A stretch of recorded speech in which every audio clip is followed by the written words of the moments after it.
Here we are, Vampire the Masquerade, Chicago by Night, episode 1 of the new vampire game. This is a total reset, reboot in Chicago with new characters.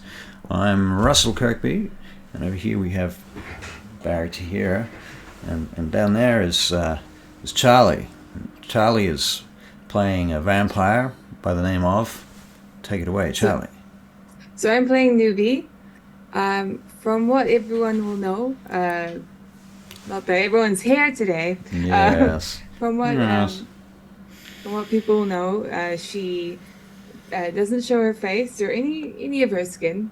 Everyone she introduces her clan as being Nosferatu.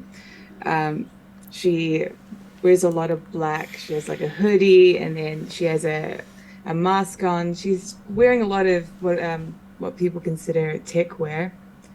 So lots of pockets, kind of cyberpunky. The mask, I think the mask will change from time to time. Right. But today it's going to be like a gas mask, but with big reflective eyes. Right, cool. Reflective eyes. Cool. Yes. Okay. Yeah. Awesome. And you don't anything else you want to share about her at this point, or is that kind of you just want to keep it kind of casual and tight right now? What the others know is that she is a hacker.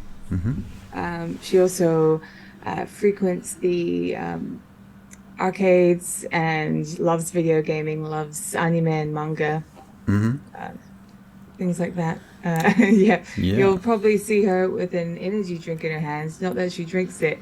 Right. It's literally to give off the appearance that she is still a human if people see her. Right. Cool. Because everyone drinks energy drinks. Right. Okay, Yeah. cool. And Mr. Tahira, who are you playing tonight? I'm playing Jonathan Lancer. Jonathan Lancer. All He right. comes from a Ventru clan. His family is well known, especially in Texas. He's come to Chicago to see investment possibilities and stuff like that for his family.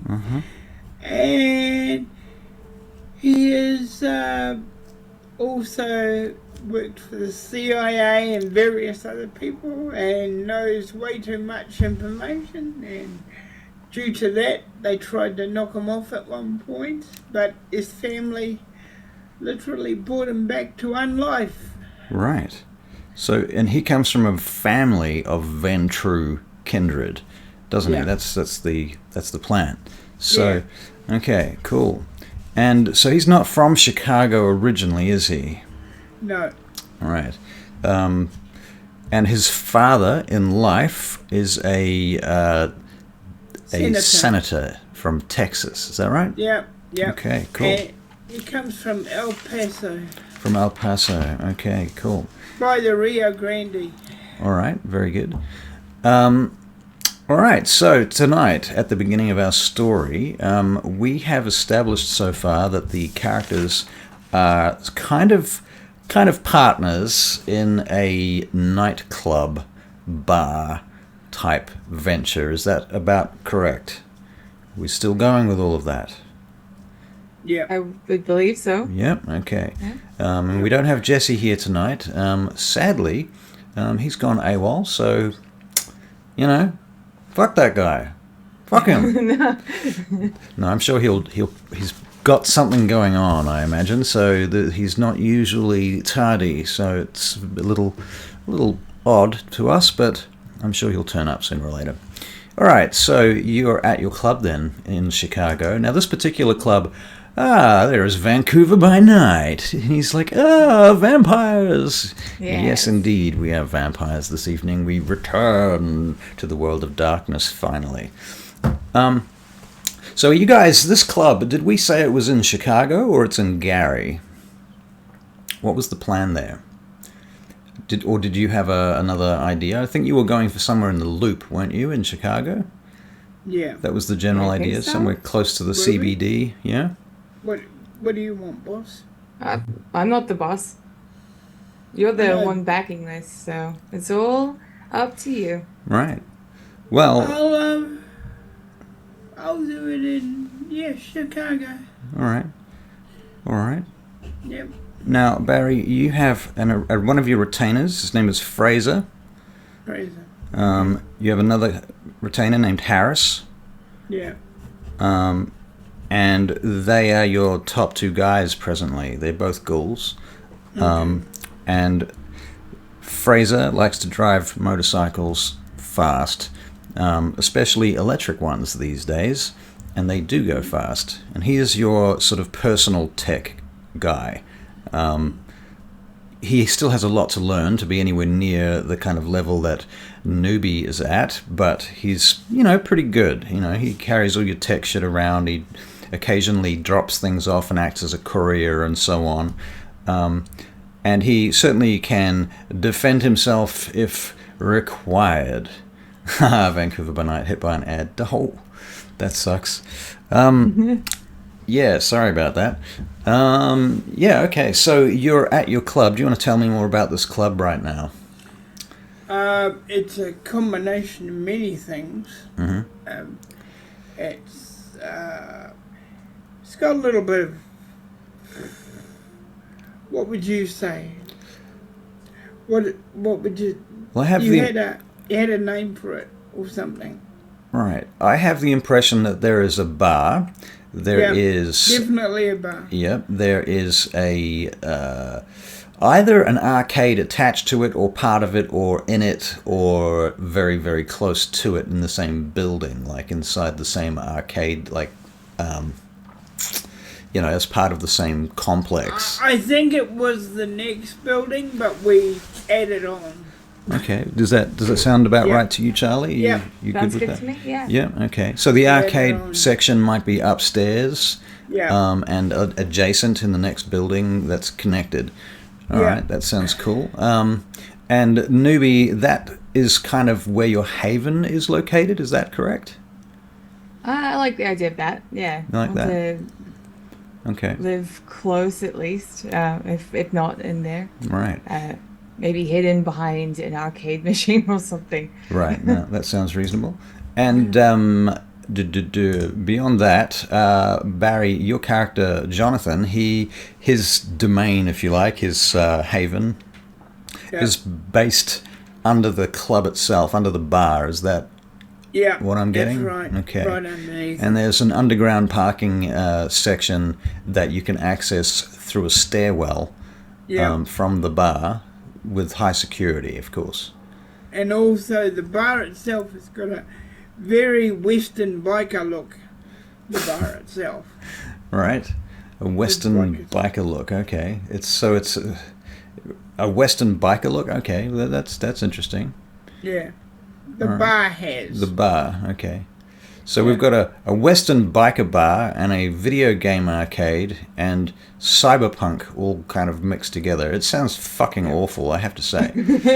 Yeah, I don't understand why it's that thing, but All right.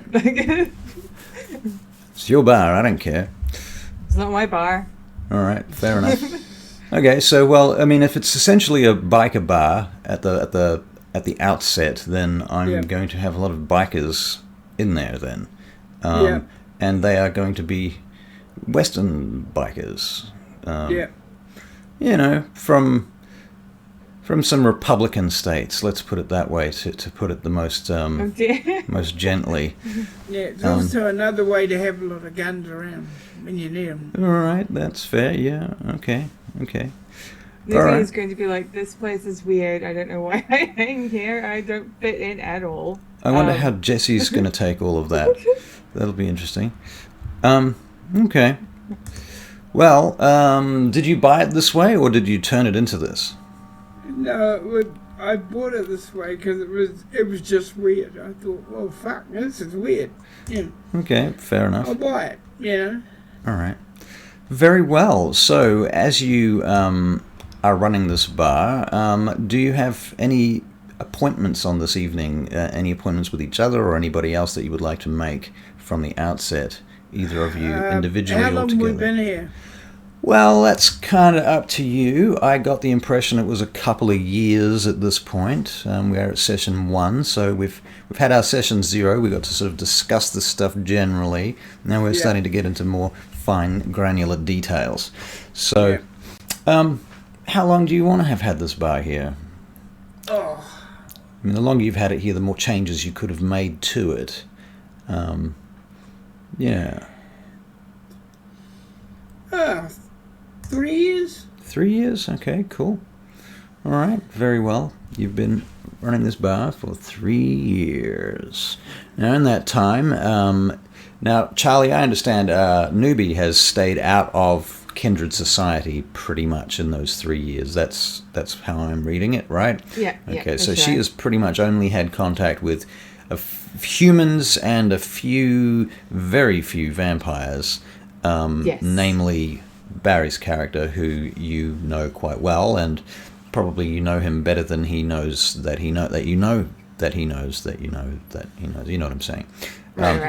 Right. So there's a bit of stuff that Jonathan, you're probably aware that Newbie has read all your files, sees everything that comes and goes from this building. That's fairly true?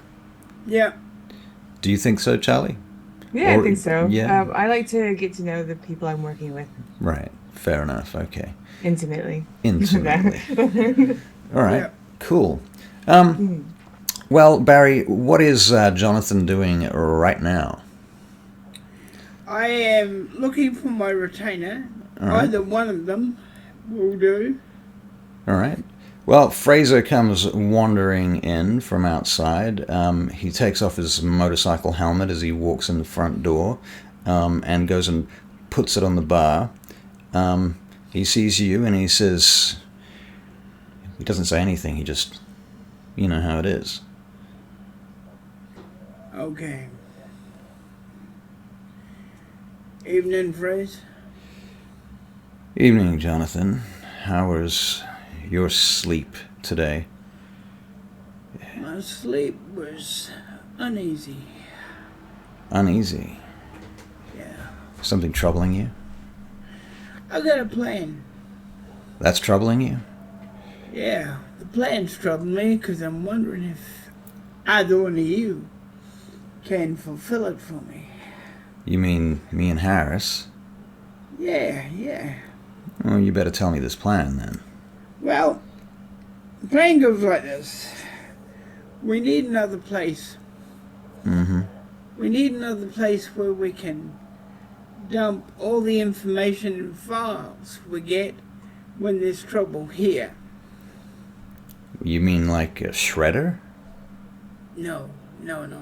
We need to transfer it to a literal another building that nobody knows about. Well, I think we need to talk to Newbie. She's the expert in this shit.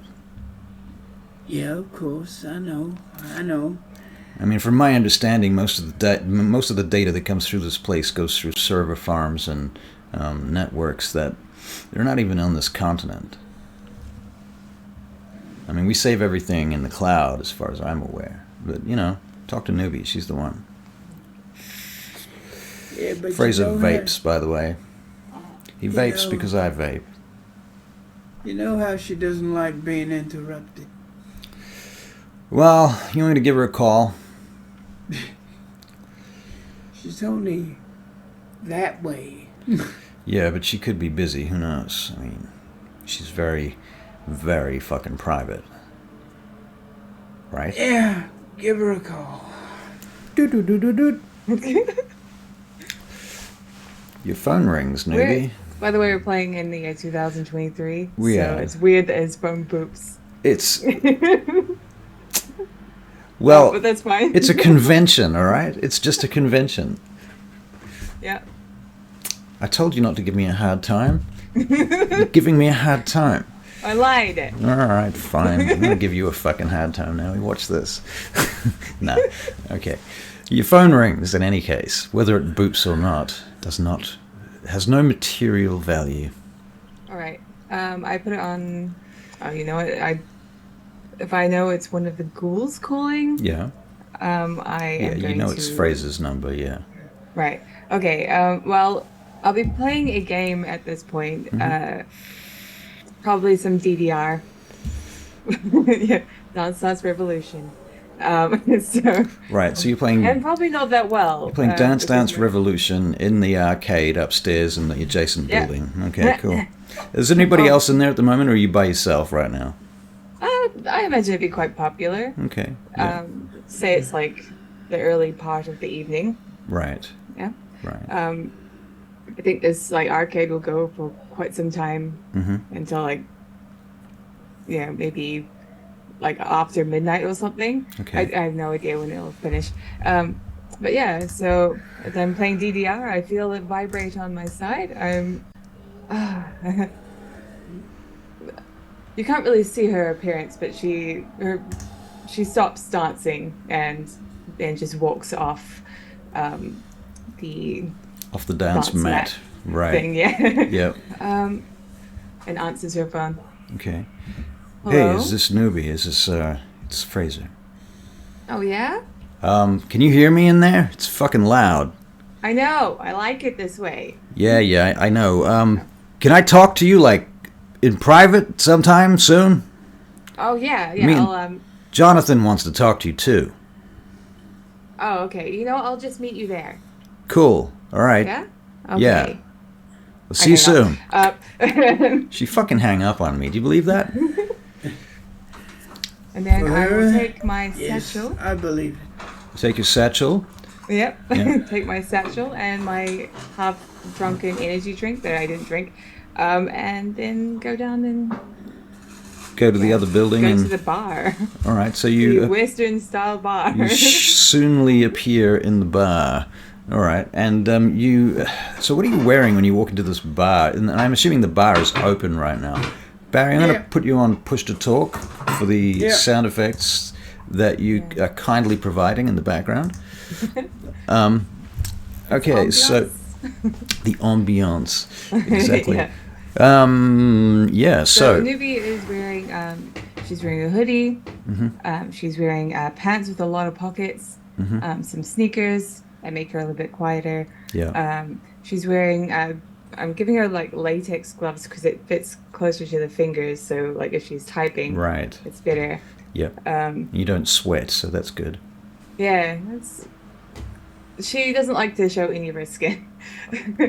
And Occasionally she's got just the, oozes some pus. Sorry, I what? said she occasionally just oozes pus. No one will ever know. No one will ever know. Okay. Yeah, and she's got the gas mask on. Right. Okay. Yeah. So this individual, this gas mask on, wearing latex shit, comes walking into the bar. It sounds like the start of a joke. It does sound like the start of a joke. I'm going to just make some dice rolls to see how many people are in the bar and how many of them look up and notice you going, what the fuck is that? Okay. Out of the 4 odd people in the bar presently, because it's not that full right now, only one of them really pays you any heed, and is like, watches you walk past and shakes their head like they've got a cowboy hat on the table in front of them, and he's wearing a Texan tie. I don't know what are they called, those very narrow ties. The one that Vincent Vega is wearing in Pulp Fiction. Do you know the one I'm talking about? You guys must know. Sure. I've known in the bolo ties. Oh, is Yeah, that I do. bolo ties? Okay, cool. Thank you. Thank you. Bolo ties. All right. There was another name for it too, but anyway. So you walk over to Fraser and Jonathan Lancer. Yep. I put down my energy drink. Uh-huh. You know, you kind of look pretty fucking strange in that thing in here. Isn't it better than the alternative? Right? You mean what, like a private fucking room or something? I put my hand on his face. On his face. Get Yeah. out of here. What are you doing? So, why am I here? in this very strange building. Jonathan wants to know shit about data security, I think. That's the general gist of it, ain't it? You, sorry, what? Bonus action to talk?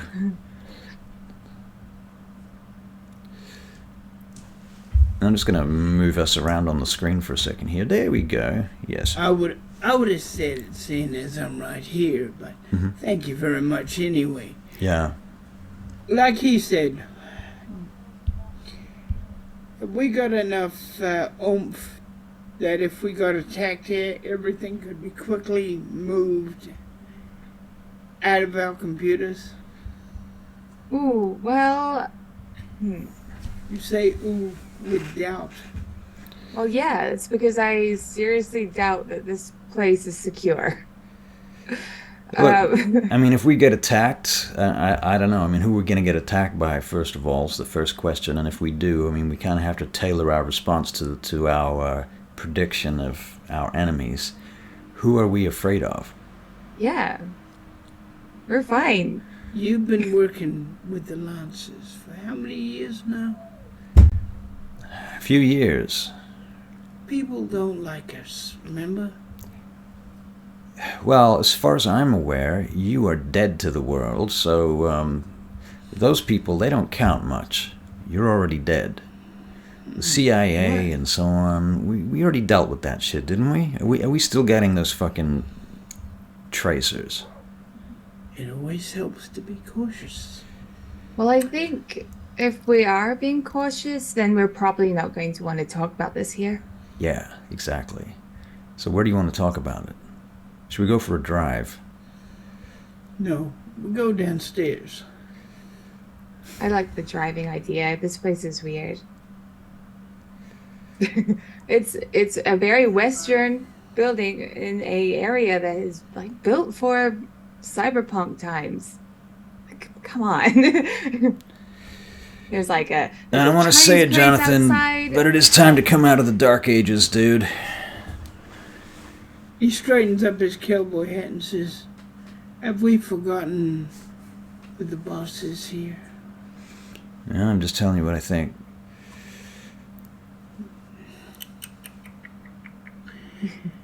Telling me what you think. That's what I like about you.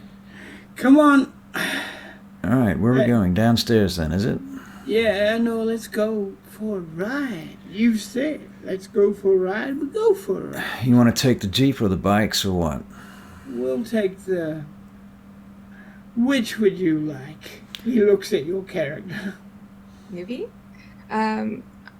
Well, I'll be honest, I probably would prefer the car. Yeah, I mean, we can talk in a bikes are a car. little We can't dangerous, really but- talk on a bike. That's the Yeah. point, Okay. right? We're going for a drive so we can be isolated and, you know, all that shit. All right, let me talk to Harris. He's going to take over security here while we're out, okay?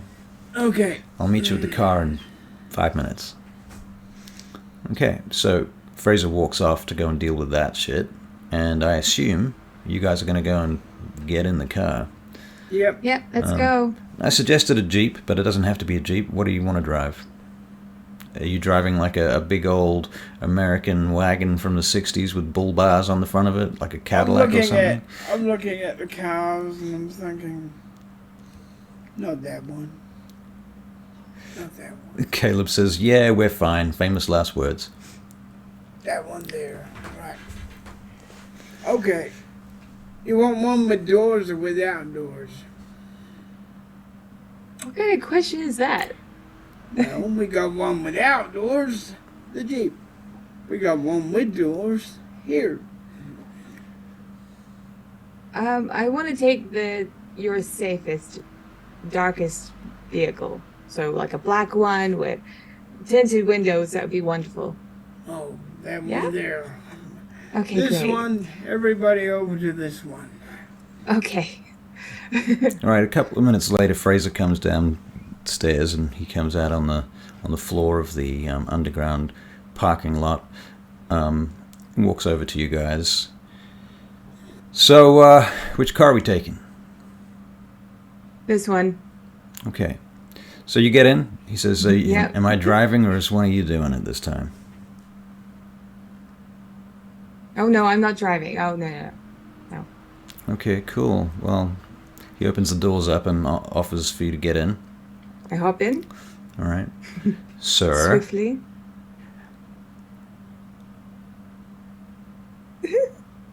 Mary, come on.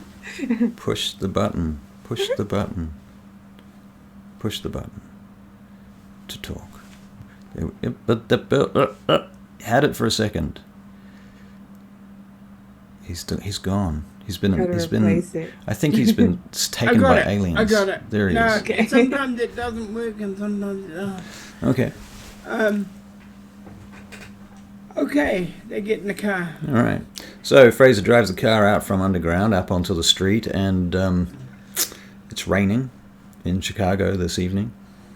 And the streets are slick with water, and everything is very shiny and reflective. The city lights and neon signs and what have you, as you make your way along Lake Road. What is it? Lake. Oh, I have to remember my Chicago maps and geography and stuff. Yeah, I've never been to Chicago, but I do have a book. Yeah. Here I am relying on my memory. I'm that good. That good. Okay. I was at Chicago Airport. Yeah, you went to O'Hare Airport for like, what, a couple of hours? Yeah.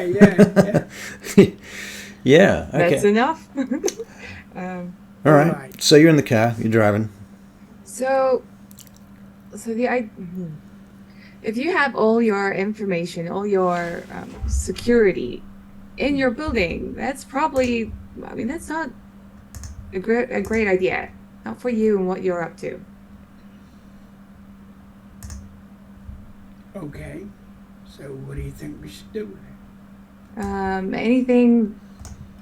Anything that's related to your side gig, I would probably have another area for it, and you could afford that. See, I told you. Another building. Is that what you mean? Well, yeah, probably. See, didn't I tell you? Another building. Okay, cool. It's all right. So what do you need? What do I need? What do you need to make it happen? Well, that's not really my Department. Okay, it is, but at the same time, I'm more about like getting into, getting information out of other people. Like if I was able to hack you, which I have many times. We know. Well, others will be able to. And they'll be able to make backdoors and be able to get into your data a lot more easier. That's why you need it to be completely away from you. I think you'll just need to like get a security company to sort of handle that. That's huge. I don't know if I can handle that. That shouldn't be a problem. Hey, good looking. Yeah, I assume you're talking to me. Well, you're the only one in the front seat. Okay. Get me a security company. Okay. SecureCorp? No. That belongs to somebody else. Okay, Do so you read any of the paperwork I send you? Well, I don't know, dude. I'm thinking about it from the point of view that you want like kindred level fucking security, right? But I don't know. I mean, what exactly are you concerned about? Someone's going to hack into us and steal our shit? Well, if they do that, they got past our cybersecurity already. That's Noby's issue, right? Noby? Yeah. And if they come and raid the building, then we got bigger problems. If they're raiding the building, they already know where we are. We're fucked. So what are you saying? Well, we don't need the stuff, just let them get it? No, I'm saying that your comprehension of how computers work is missing a few steps. We don't save shit on site. None of the information that we keep is kept on our computers. It's kept off-site already. Oh, okay, great then. I mean, somebody would let me know these things. Do you use Google, right? You got a Google Drive or something? I mean, that's kind of how it works. It's saved on the cloud. You can access it from anywhere. But doesn't that mean that anybody else can access it Well, as well? if they have your codes, yeah. But that's more the issue. I mean, look, man. I mean, what are we supposed to do? Like, we have some basement somewhere where we have a laptop that we save everything on, and we go to the basement once every night and update our computer files. What are we gonna do? I mean, that's like the fucking Dark Ages. What are we gonna do? That doesn't work. I think another suggestion I have is to keep it offline, because if there's Wi-Fi, people can break in. But Yeah. or, Well, that's like a good idea. Now, that's a good Tabletop idea. says, invest in NordVPN. Yeah, well, I mean, out of game, I'm assuming that newbie has already figured out, VPNs and so on, and Yeah. you already have She's firewalls. smarter than me. You got I've only watched a few videos. right. No. Like none of us players are hackers here. We're like just obviously. It's probably very obvious to you. We're making this shit up. So Yes, well, my character is going to shoot one of you any minute now. But, okay. So, your suggestion is what? Well, you've already got it sorted. I like your idea From about what it keeping sounds like. if we keep the really relevant data offline. I mean, what data are we talking about here? Are we talking about company files, legitimate company files? Well, it would be kind of weird for us not to have them kind of available a little bit, for people to hack into. It's like a honey trap, if you like.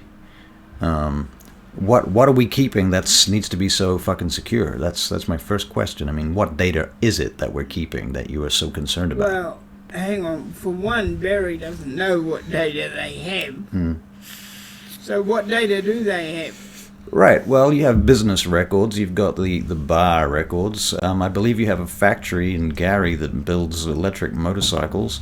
Yeah. And that's all legitimate. So, I mean, yeah, someone could hack into that, but that's just everyday cost of doing business type of stuff. You may or may not be concerned about that in terms of revenue and what have you, but people would have to have a good reason to hack into there and try and tank that business. And even if they did, it's all backed up the way it should be, because there's been that you've got like proper executives running that place, I assume. So stuff like the smuggling business, that kind of stuff, I want to keep to myself. Okay, well, I mean, if that stuff it would be smart to have that stuff kept offline entirely. So you don't even connect it to the internet. Good. So you have computers that are not at all connected to the internet, and if you need to move a file from one computer to another, you do the old sneaker net. The sneaker net is where you take a flash drive and you stick it in your computer and you put your sneakers on and you walk to another computer and you plug it in. Okay. So it's very secure in that sense. Nobody can hack it, except you are vulnerable to social engineering, where somebody convinces you that they work at your company and comes in and infiltrates you literally. That's a whole other level of problem. And that's probably something that Charlie, your character, might well have done at extreme times. Have you seen Mr. Robot? No, but I want to. You must watch Mr. Robot if you want to play a hacker. That is the show. For sure. Yeah. And it wouldn't hurt you either, Barrick, to watch Mr. Robot. It's very good. And it has amazing cinematography as well. But anyway, enough about that. Newbie's going to pull out her phone. And it looks like she's just like bringing up some it's like a whole bunch of words, but what she's trying to do is she's trying to play her music through the car speakers. through the stereo. Yeah, I mean, this is an easy thing to do. Right. Okay. Yeah. She's probably hooked into this before. Right. Yeah. Yeah. But yeah. So her music starts playing. Okay. It's very techno. Okay, so is it it's sort not of to everyone's taste, especially Mr. Cavalier. Okay, cool. Yeah, that's more like it. Yeah. You still wearing your gas mask at this point? Yeah. Okay, so your voice is sort of muffled always coming through a gas mask, right? Oh no. All right. Before we go like this, then. You're going to roleplay like this from now on. Cover your face. So that's what we're going to do then. We're going to make sure that none of that smuggling business stuff goes through. None of the heavy family business goes through. Yeah. Okay. Yeah, okay. That's what we're going to do. All right, cool. Okay. All right, because he has no idea about computers. He has every idea how to be sneaky and how to shoot somebody. And right. Yeah. So he's a very complex character. Yeah, well, he is when it comes to, for instance, he's planning out different places where he can drive to and ambush somebody following him. Okay. And things like that. All right. Yeah. Fair enough. Yeah. All right. So, where are we going anyway? We're just driving while we're having this conversation, or you want a destination in mind? You want to go to a club or something? Well, Maybe if we go to a club, you could take some notes.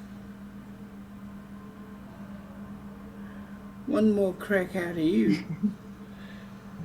And that'll be the last crack out of you, right? Well, I mean, I don't know. I mean, have we surveyed the competition? I mean, that's always part of a good business plan, is to do a survey on your competition. You need to know what you're dealing with and what everybody else is doing.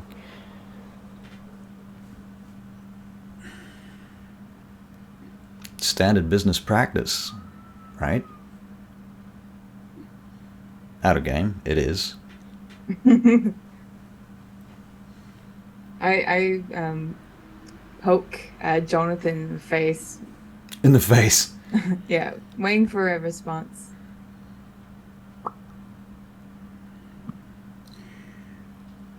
Okay, I hear there's a place called the... what's Juggler's place called? The Rose Garden.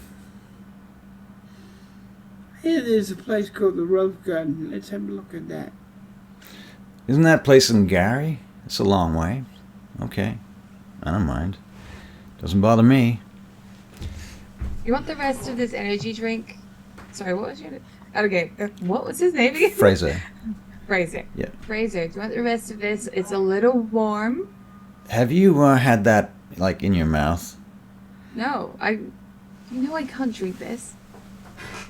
Here. Which is There you go. takes it. The car wobbles for a moment as you're driving. All right. And he turns onto the freeway and you start heading south to Gary. Now you're on the freeway and it's, you're going a bit faster. Nice. Okay.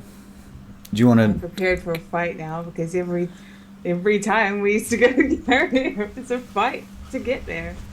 I'm going to... These are lies. My eyes peeled. Well, in that case, you can make a perception alertness check. Ooh, first roll of the game. I have forgotten how to do this. You've forgotten how to make a perception alertness check.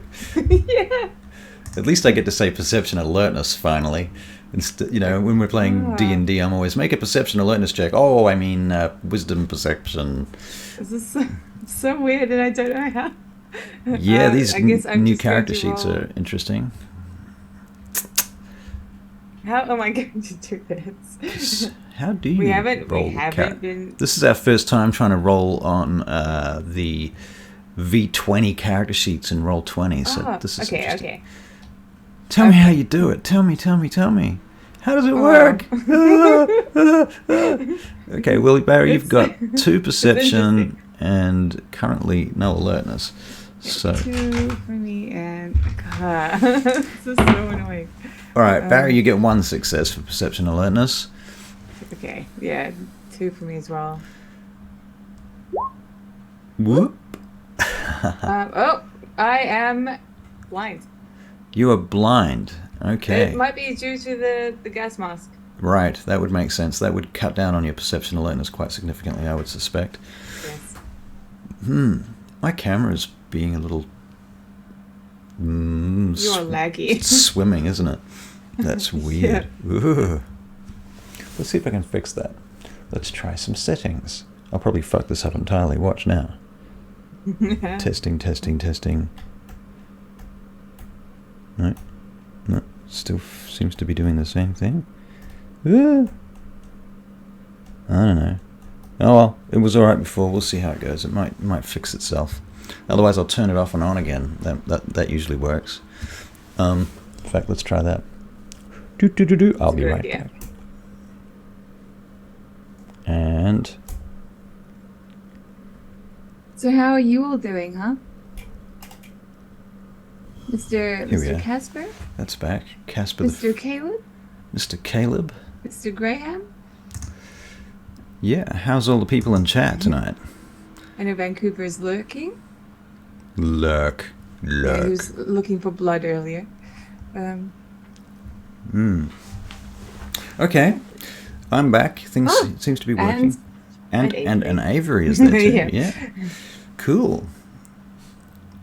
Chilling, trying to figure out how this game works. Like, it's sort of like a statement. Us too. It's chilling how to figure out how this game works, or I'm chilling, trying to figure out how this game works. There's different interpretations of that statement. Anyway, okay, so you drive to the Rose Garden, you head down into Gary, you get off the freeway. As you continue along, newbie, you can make another perception alertness check. Jonathan, you don't need to make this check because of reasons. Because this is a thing your character already knows. No. No. Oh my god. I'm probably attached to my phone right now, just playing one of the games. Right. So you're sort of multitasking on Minecraft or something.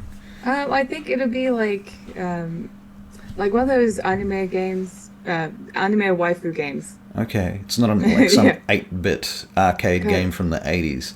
There's one. There's one where, like, all the boats in history are anime waifus, and maybe that one. Maybe that one. Okay, cool. C.S. Graham, I like the idea that you're actually in every single scene in this game, but you're so hidden they don't even know. Yeah, well. They don't even know. They don't even know. Yeah. They'll never know. Kind of like the DM.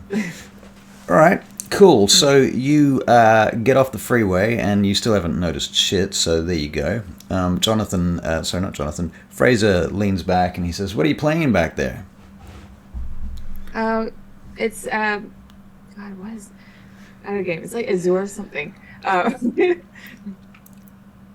anime waifu game. Really? Yeah. Weird. You're so fucking weird, man. Okay, so he pulls off the freeway and you head down into Gary and you're heading for the Rose Garden, and eventually Fraser pulls up in the parking lot adjacent to the Rose Garden, and there's a lot of thugs hanging out around here. You see some people doing a drug deal just down the street from where you're at. There's a couple of more normal looking people just hanging out at a bus stop, and they get on the bus in the rain and drive off. The time, by the way, is, we'll say it's 10 p.m. so that you've had some time to get up, wake up, feed, whatever, blah blah blah. But the city is just sort of getting started, at least nightlife. And we'll say it's what day of the week is it, do you reckon? We should ask chat. What day of the week is it from the chat people? What night of the week are we on? Drug deal, true evil. Yes, indeed. True evil. You ain't seen nothing yet. Casper says he's got the feeling it's a Wednesday. I feel that's very likely true. So Wednesday it is. Okay. So it's Wednesday night. So things are not going to get that busy, but this is America, not New Zealand, where nothing happens. So even on a Wednesday in Chicago, there are clubs that are open and thumping it. So yeah, all right. Park up and you get out of the car and you start heading along the street, I assume. Is that true? Yes.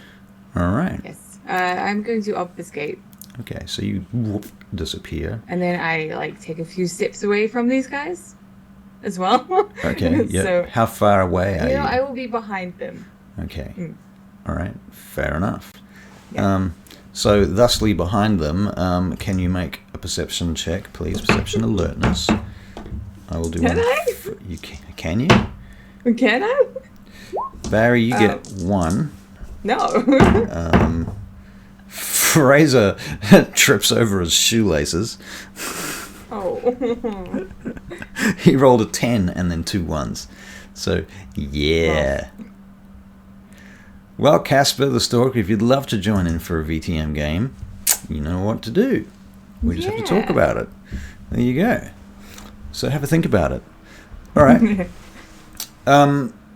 You approach the club and you go up to the front. There's a small queue there with a few people, some blood dolls, so to speak, essentially, wannabe vampire goths hanging out at the front. The place is a little different to how it used to be. It's a little bit more updated. There's a little bit more neon and shit. And there's like a neon Chinese dragon on one side of the door and sort of all lit up in red. And heading up to the front door, one of the bouncers steps up. He's got his earpiece in his ear. He's wearing a suit with a tie. In this case, I'll be closer to. I'm gonna be closer to Fraser. All right. You can see that there are indeed video cameras out the front of this place, pointing in various directions. And keep my head down. Keep your head down. You're still wearing your gas mask, I assume. Yep. Yeah. Pretty much all the time. Okay. Very good. You see people going in there dressed in all sorts of strange stuff. And the bouncer steps up, and he says to you guys, which one of you guys am I talking to?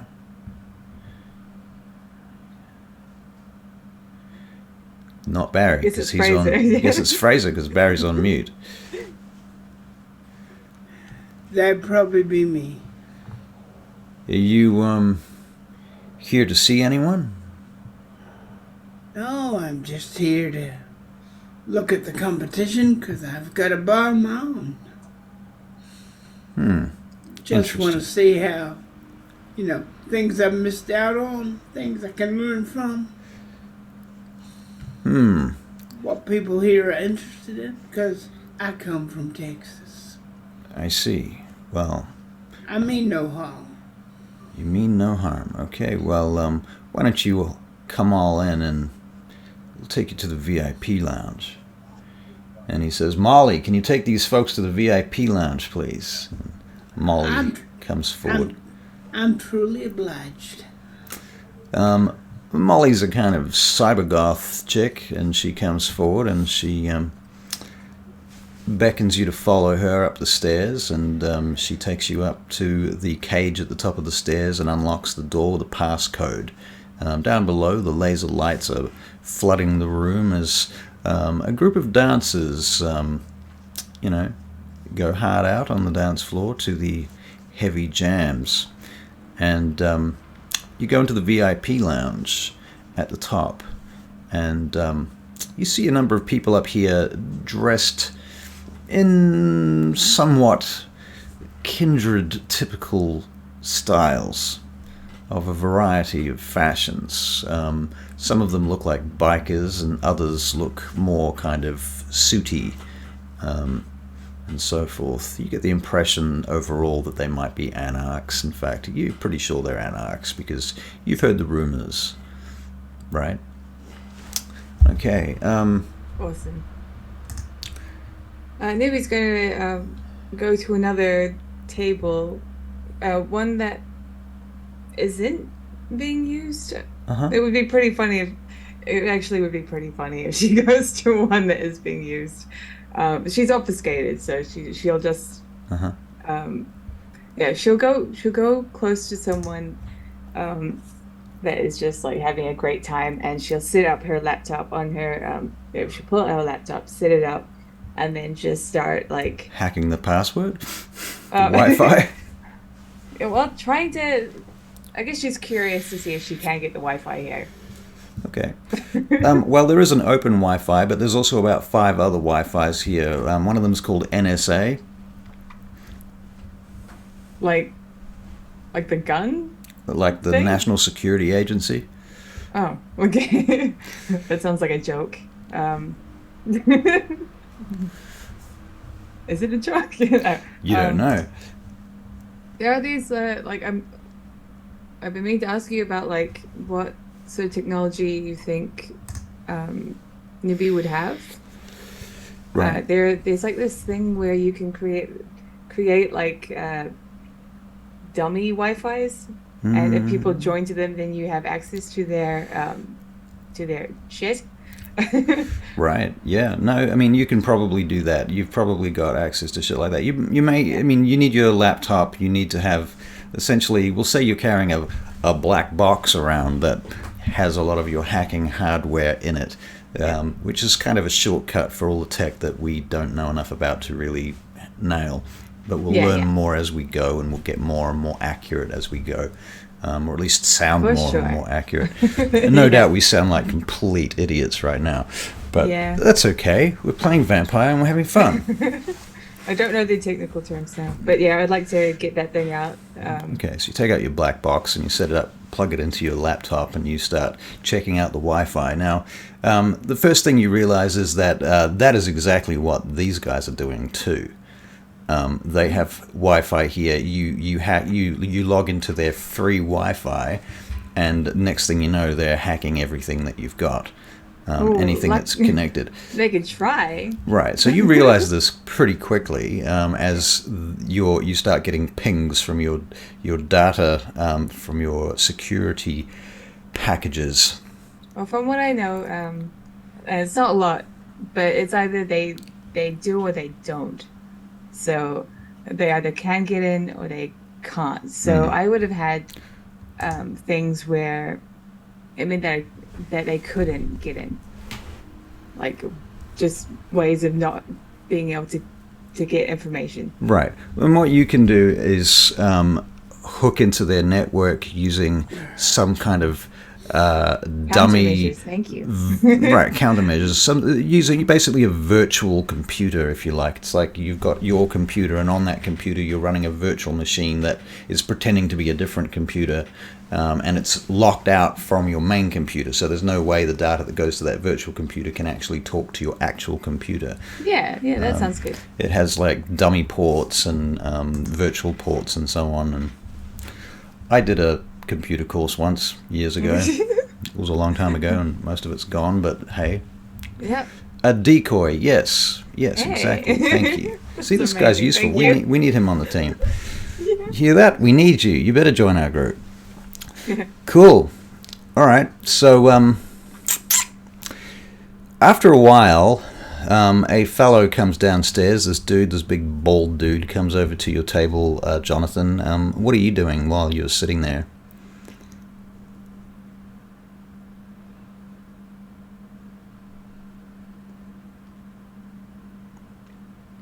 I am just surveying all around me. Surveying all around you. Okay, now at this point, I'm just going to have a quick look at your character sheet. Just double check what you have. Okay, so you got level 1 presence, level 1 fortitude, level 1 dominate. We are baby vampires right now. Yeah. Okay. We are babies. All right. But oddly enough, we have not established your generation. We've not spent points on backgrounds yet, so this is still very much prequel stages where we are. This is kind of all exploratory, experimental role-playing as we move into touching up our character sheets and so on. Okay, so you're surveying the area. Yeah, you can see that there are a number of vampires just literally feeding in here, and you see this light go on suddenly. Like a red light starts flashing in the room. It blinks like 3 times. And then the door that's generally locked and sealed from the rest of the club, this big glass partition, opens up. And a whole bunch of the kindred that are in this room start wandering down the stairs into the club. As the club music begins to put the volume further up, you become aware, Jonathan, that the exterior doors to the club have been closed. You can see from the glass partition down into the club, and you can see the doors have been shut and the bouncers are now on the inside guarding them. The lasers all start to go nuts, and the fog machines pump up a huge amount of smoke. It becomes very dark and obscured.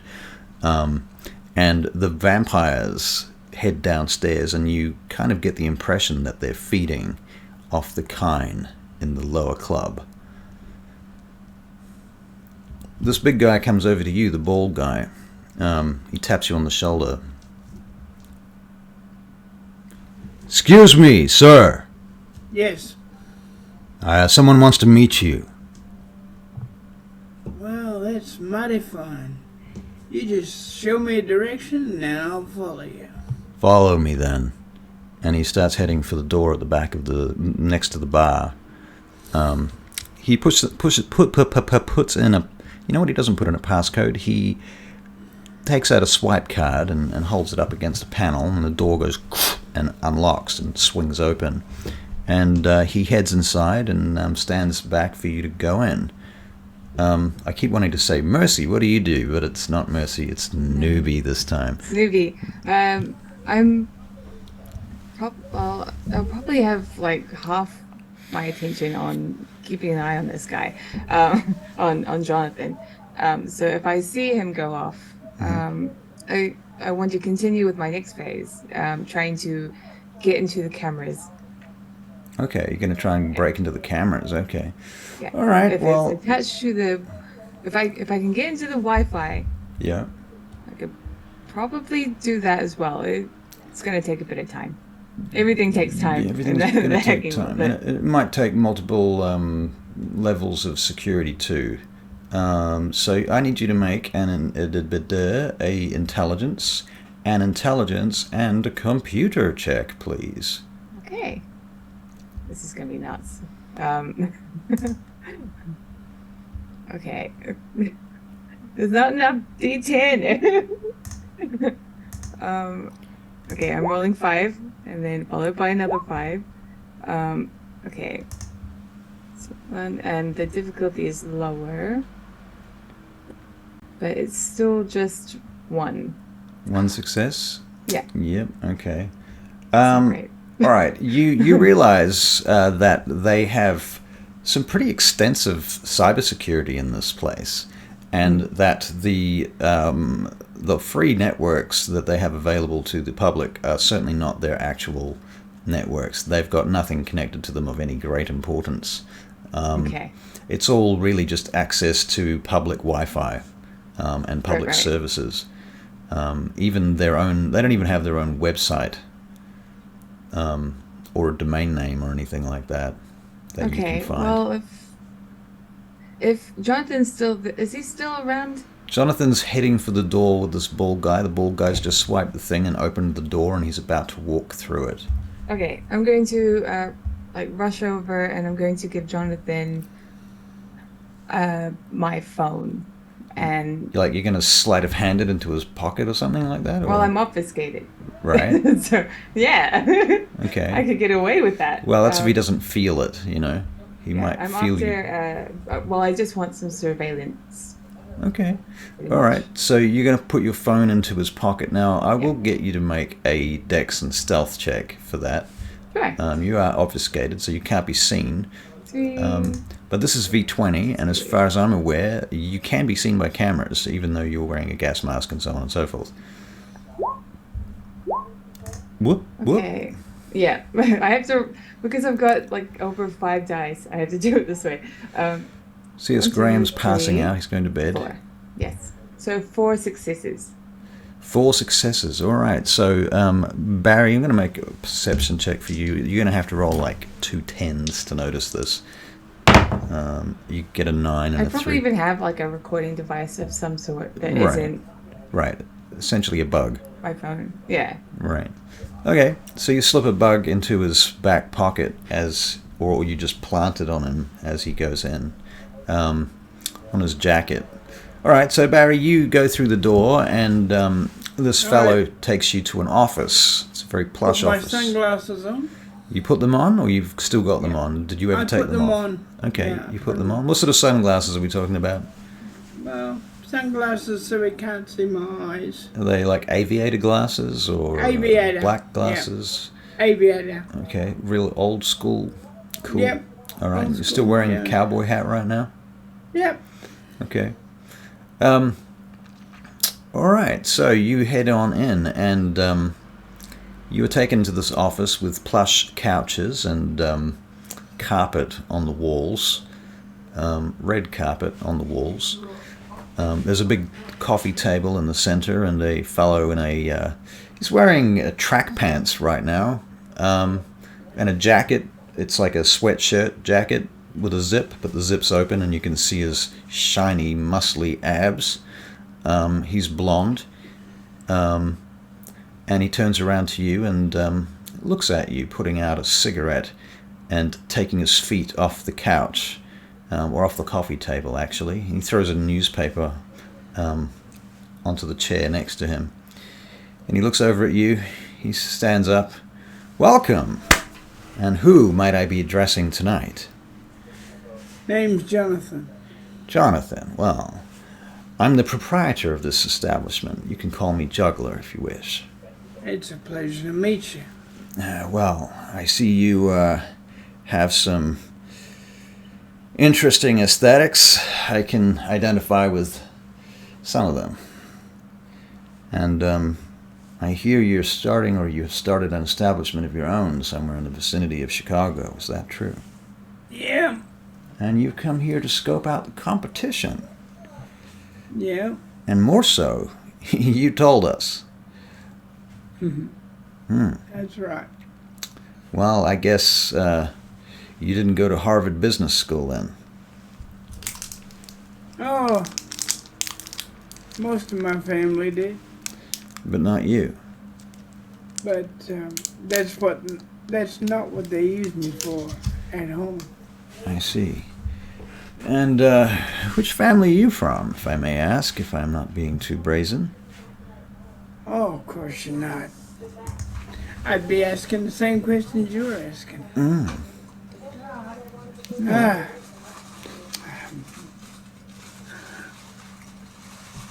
I'm from a little place down in Texas. My name is, family name is Lancer. Lancer. Give me a moment. And he leans down to the coffee table where there is indeed a laptop, and he Googles your family name, and a whole bunch of shit pops up. Texan Oil Empire, so on and so forth. Senator Lancer pops up, pictures of your dad. There's a couple of photos there that even have you in them, but they, you're not the focus of the photographs. You're kind of just in the background. Some of them are when you were a kid and so on, and some of them date, a good 20, 30 years ago. Black and whites and so on. Maybe even longer than that, maybe because we're in 2023, so it's like maybe 40 years ago now. Yeah. So did you say Lancer? I see. He turns the laptop round to face you. These Lancers? Those Lancers.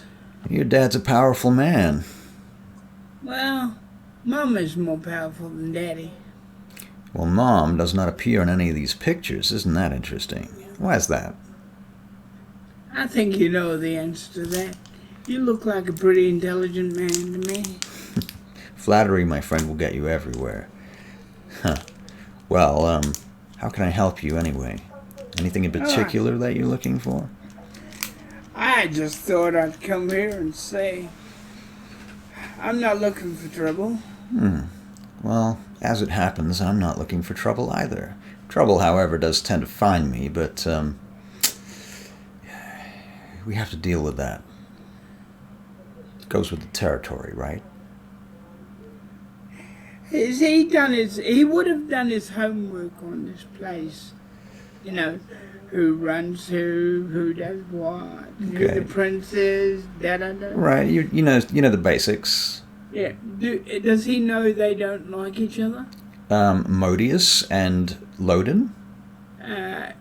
Yeah. Or Juggler and Loden? Juggler and Loden. Well, you know that you've never met Juggler before, obviously, but you've heard that he is the leader of the Anarch, the Anarch movement in Gary, and you've heard that vampires from Chicago with Anarch tendencies have been seen in this club from time to time. You know that Loden's brood are generally not welcome here, and the Ventru typically stay away. It's usually bad for business for them to be seen with Anarchs, so they tend to, avoid that if they can. It's not often that the Ventru will turn up at an Anarch club. So, I suppose I might as well tell you. I'm Ventru. Well, I won't hold that against you. I met the prince but once. You talking about Modius?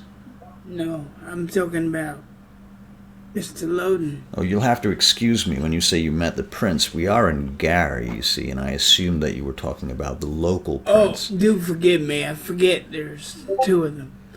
No, my friend, there is just one prince of Gary, and that is Modius. Okay. Is there anything... You've made the same mistake, unfortunately, that so many vampires, especially, if you'll forgive me, the Ventru, make this mistake all the time. This kind of assumption that Gary and Chicago are, in fact, the same city. They're not. They're different domains. And the Camarilla has declared them separate. They are not the same place.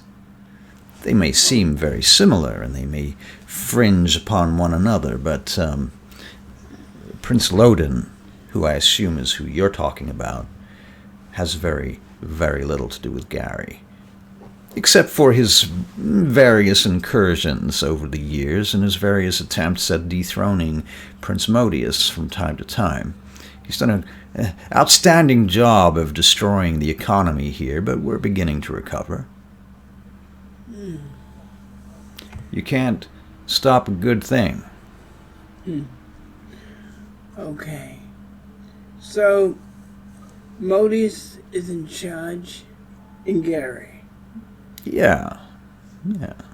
May I ask a personal question, sir? I assume you're going to, and I'm not going to be able to stop you, so you might as well. How much are you in charge in Gary?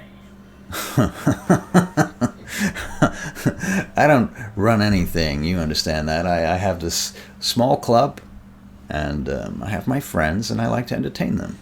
And I like to make it safe for them. That's my priority, is keeping things safe for my friends so that they can indulge in the good things of life, or as you might call it, on life. But spare the cliches, shall we? Yeah, I understand. Well, as I say, I mean you no harm. I just come here because the family are interested in a few things. Mm-hmm. The economy of Chicago is going down a bit. The economy of Chicago is going down? A bit, yes. Well, the economy of America is going down. We've got all sorts of economic woes to be concerned about. Wars and, well, there's always China, but whether or not that's an issue presently. It depends on who you source your intelligence from. True. Now, you have a look of a company man about you. I don't know why I get that feeling. I don't know. A lot of people say that. But I'm just a sweet, innocent cowboy. Well... Newbie thinks that's so cringe. Because I'm overhearing right. what's happening. Newbie, can you make another intelligence and computer check, please? Sure. Always costs so many dice. Okay, so 2, 3, 4, 5. 5. 5 successes. Yes. All right. for a moment, you suspect that they might have noticed the data incursion into their space. Because obviously you're using Wi-Fi to connect to his computer to the bug, right? There's a Wi-Fi signal going on. It's probably Bluetooth. In any case, it's detectable. Okay. So, but you switch things- frequencies, and you think that you might still be okay, but you have the impression that they might be searching for a wild signal at this point. Oh, okay. Well, I'm going to keep listening, but No, it's not. Caleb, sorry. We're going with core clans, Camarilla clans. I'm going to close my laptop and I'm going to walk around because it'd be harder for them to find me. I'm going to go down to the bottom. Uh-huh. There's lots of people and just walk around. All right. You notice that the further down you go, the more interference there is in the system. Annoying. Okay. I still won't be able to hear. So Can you make a perception check? Okay. Perception. It's not great. This is not a good roll for me. Oh, 2. 2. Okay. Well, what you notice is somebody upstairs in the VIP room is walking around with some kind of device, whereupon they appear to be trying to track a point of origin. Sort of turning it around, looking for some kind of signal, you think? Okay. Do I have anything that might be able to cause, I guess, a false reading? You would have to plant them in different places around the place. Yeah.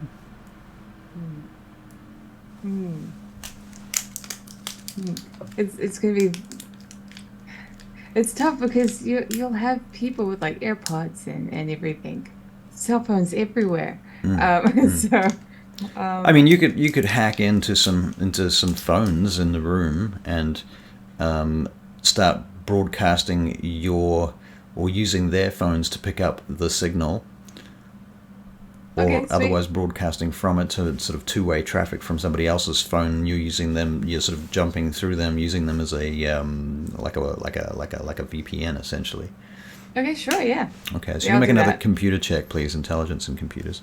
It's pretty brazen, but Pretty brazen indeed. I mean, I'm invisible, so. Oh. Relay, yeah, exactly. Thank you. Thank you. All right. So it'll be 1, 2, 3. Sorry, 1, 2, 3, 4. Sorry, 4. 4 successes. Yeah. Okay. All right. So you do that. That's cool. I'll come back to you in a minute. So that you can continue listening to the conversation. It's a little bit more crackly and a little bit more noise and interference in the signal, but it's still legible. Are you recording this, by the way? Probably. Actually, my character has an eidetic memory anyway, but I think for I know about the Masquerade. You can't play your memory back in front of a court of law, or for that matter, a conclave. Okay, yeah. I will do it. I will do it. Okay. I think I will send I think I will have my phone record what is being come through on that device, recording device. Okay, now at the end of the day, does that update and back it up to the cloud somewhere on your secret servers in the back of Mongolia or something? Yeah. Yeah. Okay. Cool. Yeah, it'll be an overseas. All right. Thing. That's for sure. In some country that has no extradition treaty, so that they basically they can't go in there and check it out. Exactly. Cool. All right. Excellent. Sealand. In Sealand, like New Zealand. Okay. So Barry, you're in the room with Juggler. Yeah. Okay. Well. Oh. Unless you got any kind of tip for me. Tips for you. Well, Well, I suppose I have questions more than tips. First, Oh, go. so who are your friends in Chicago? Oh, I'd say 2. Oh, interesting. Just 2 friends. How long you been there? 3 years. 3 years. And I want to I've keep a low profile. never heard of you before. Isn't that interesting? You certainly do keep a low profile. How do you think that is going for you? It's going good. Nobody shot me yet. You have a very high concern with being shot. Is that something that you're very worried about? Let's put it this way. Texas is not a quiet place. Okay. Well, we haven't had too many mass shootings in the last 10 years, but, the national average is overall still going up. But hey, I don't know if that's got anything to do with Kindred or not. Yeah, true. And where do you stand on guns? I'm wearing them. I noticed that. Mm-hmm. I don't usually let people in here with guns. Well, you must have known you could trust me. Well, something like that. And I'm pretty sure you could kick my ass around this place 20, 30, 40 times. Well, don't give me an incentive. Oh no, I'm not looking for that incentive. That's why I'm here. I see. Well, But should you need some help, and what kind of help do you offer besides shooting people? Look, you have to understand, Mr. Lancer, that times have changed, and we have to change with them. If we don't, we will get left behind. We can't operate the way we used to anymore. The mortals have so much more technology than they ever did in the past, and the Masquerade is ever more in danger of being breached. And even though I consider myself to be an adherent to the Convention of Thorns, which your friend Loden seems to have ignored or missed the fucking memo for or something. It's only like 300 years old, but anyhow, how you might have missed that, I don't know. In any case, I still consider the Masquerade to be of some importance to all of us. So, we try to avoid going around just shooting people whenever we can. don't worry. I don't shoot people without a good reason. Without a good reason. Like when they start shooting at me. I see. Have you been shot at lately? No. That's good As to far hear. as I can see, this is a nice, peaceable place, and that's how I want to keep it. Good. So who are these friends you were talking about earlier? You said you have 2 of them. Yeah. Oops. One's a bouncer. The other one, well, I'm still trying to figure out what she is. And we're talking about Kindred here, I assume. Yes. You have a Kindred bouncer. That is high class. High class indeed. Oh, well. He's a friend, what can I say? I don't know. So, you're a bit of a heavy. Yeah. Old school. Compared to you, I don't think so. Well, I don't like to leave this place. So you might say I don't get out much. I guess that's probably my Achilles heel, if I had one. I reckon the prince don't send you love letters. Why would you say such a thing? Well...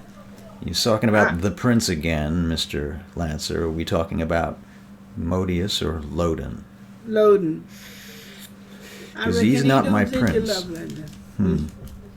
Well, just for future reference, he ain't mine either.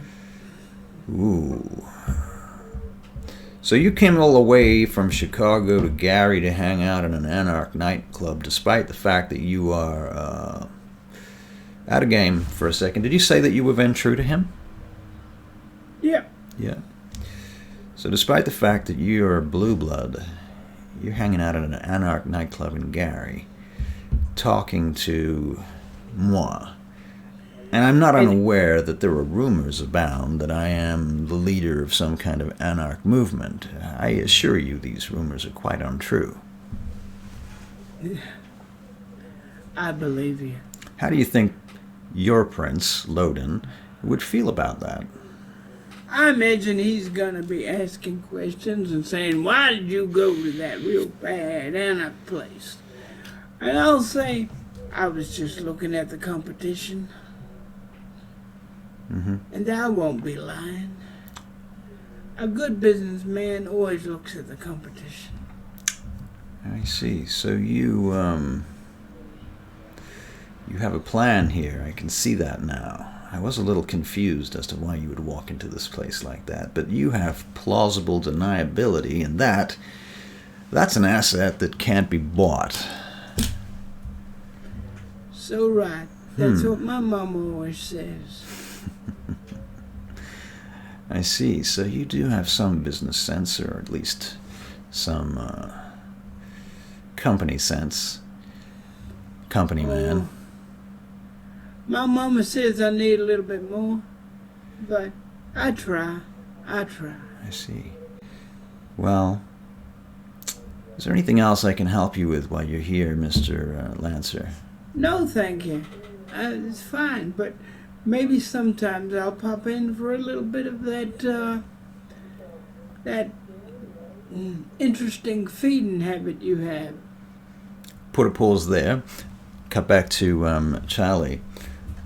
So while you're listening to this conversation, you're surveying the room, and every now and again you glance over to this particular individual. Shall we say it's a young man sitting at a table. He's trying to chat up some girls, and they're snorting coke off the table presently. The place is in lockdown right now, and there are vampires feeding around you. Suddenly, two bouncers pop out from behind the bar, through a door behind the bar, and they move very swiftly across the room at kind of ghoul speed. And they tackle this individual and drag him off the floor and out the back, through a red door at the back of the club. Your signal at that point does go dead. You see them knock the phone out of his hand and smash it under his heel, the bouncer's heel. He just smashes the phone. Crunch. And then they drag him off into another room, and he's gone. There's a slight disturbance among the people that kind of ripples out across the club socially, and then he's gone. Right. Do you do anything at that point? I wave him off. Your signal drops dead, by the way. Yes. I try to find out the reason why. Okay. All right, so you're going to make another computer hackery roll. Yeah. All right. Intelligence and computers, please. Yeah. Okay, so that is 1. Oh, 3. 3 successes. Yeah. Okay. Well, it seems like they managed to isolate his phone from the other signals and noise in the room. They didn't get as far as working out that the signal was in fact coming from somewhere else through his phone, but they've gotten as far as his phone as the nearest node to their network, or at least to whatever signal it is that's going through the walls upstairs. I'll cut back to Barry. While you're having this conversation with Juggler, one of his retainers comes in, and he walks over to Juggler and, excuse me, sir, can I have a quick word with you? And Juggler turns around and listens to him for a moment. You don't have heightened senses, so you don't hear what he says.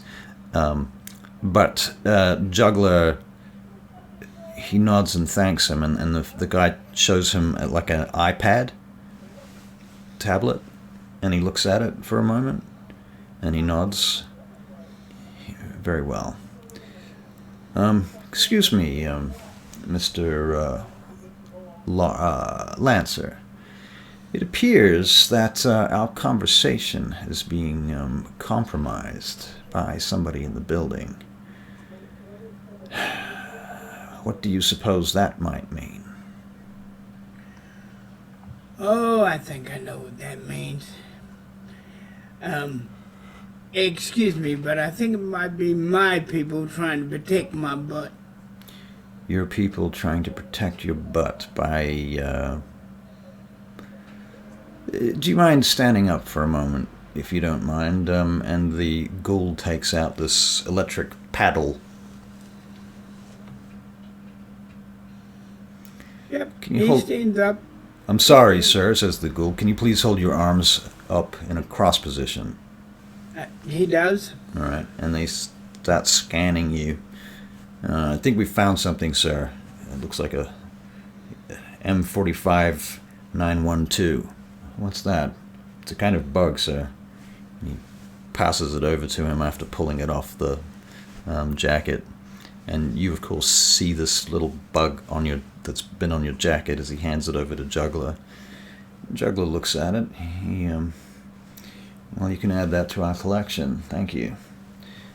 And the ghoul nods and takes it off and walks back out and closes the door. Well, I think we've solved that problem. My apologies. Look me in the eye, Mr. Lawrence, and tell me, Mr. Lancer, I'm sorry. He doesn't say Lawrence. He remembers. Me, on the other hand, stupid. He says, Mr. Lancer, look me in the eyes and tell me that you did not do this on purpose. You know, we're kind of allergic to that.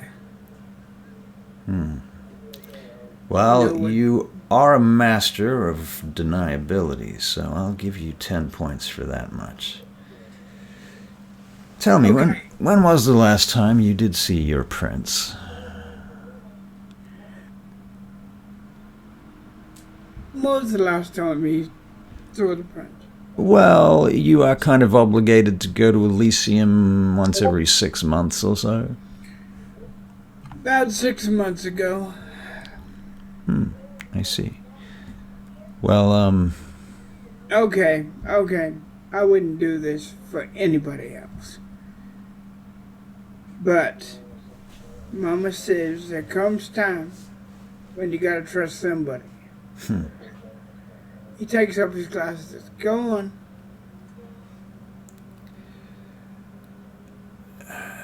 what are you alluding to, Mr. Lancer? You Well, want me to dominate you? You want me to infiltrate your mind? Do you think I'm capable of that? I don't know what the hell he's capable of, but I'm trying to show you that I'm not lying.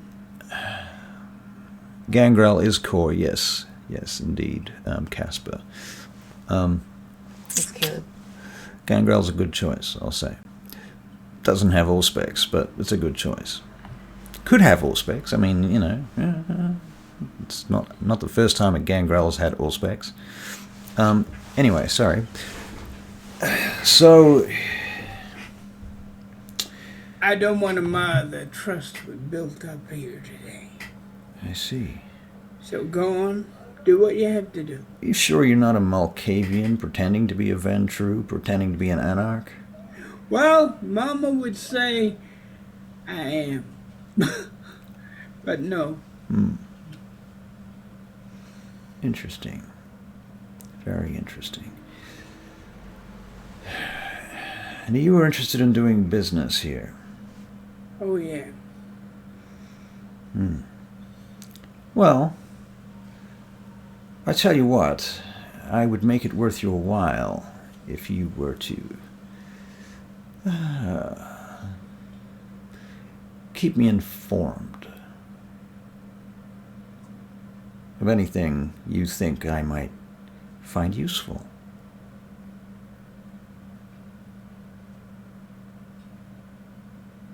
Go hit the button. Okay, consider it done. If your background Foley artists have finished the dishes, we could turn the Preston talk off. Is that a good time for that, Mr. Tahira?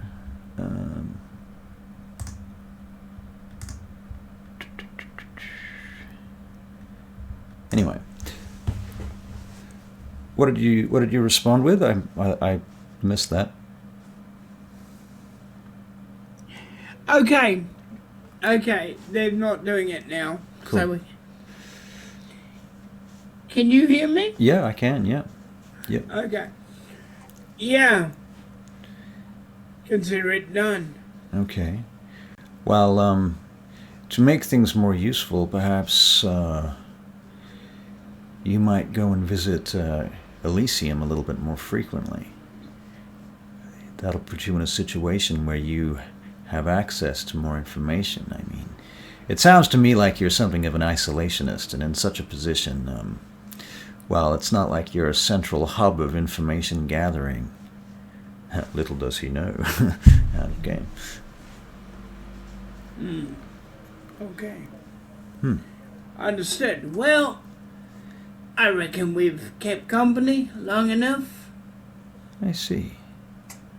don't you? Well, I think that's probably a fair assessment. Nice meeting you. And you. Thank you for your time, Mr. Lancer. And yours. Very good. Okay, and his ghoul escorts you back out down the stairs, back to the VIP room. Okay. So, Charlie, what have you been doing since then? I think I would have gone back to using my laptop and trying to see what information I can get. I will set up a whole bunch of fake Wi-Fis and let the people connect to them so I can find out more about who might be a vampire and who isn't. All right. Okay. Now, a lot of the information that you will gather this way will need to be analyzed later. Yeah. Okay. Yeah, for sure. Cool. All right. I'll get you to make another computer and a hackery check, please. Okay. I'm the one doing all the rolls. Yeah. Okay, so 1, 2, 3, and wait, 1, 2, 3, yep, 4. I think it's 3. 3 successes? Okay. Yeah. Very good. Wow, I totally spelled Chicago by night wrong. I just see that. Did. Nobody was kind enough to mention that. Well, you people you all said to lay suck. off you. All suck. Chicago. Chicago. All right, it's fixed. It's fixed. What a goof. All right, come on, do guys. I see Jonathan come back down? You do. You do see him come back down. Okay. And then I'm going to sort of follow. I'll keep my gaze on him. Because there was something that I did over here in that conversation. Not what was said recently, but Jonathan mentioning that he had another friend, that he had 2 friends. Right. It sort of made me be a bit wary about how much he has said about her. So that's what she's got. She's keeping an eye on him. Right. Yep, that's fair. Okay, yeah. Cool. Now let me check a thing.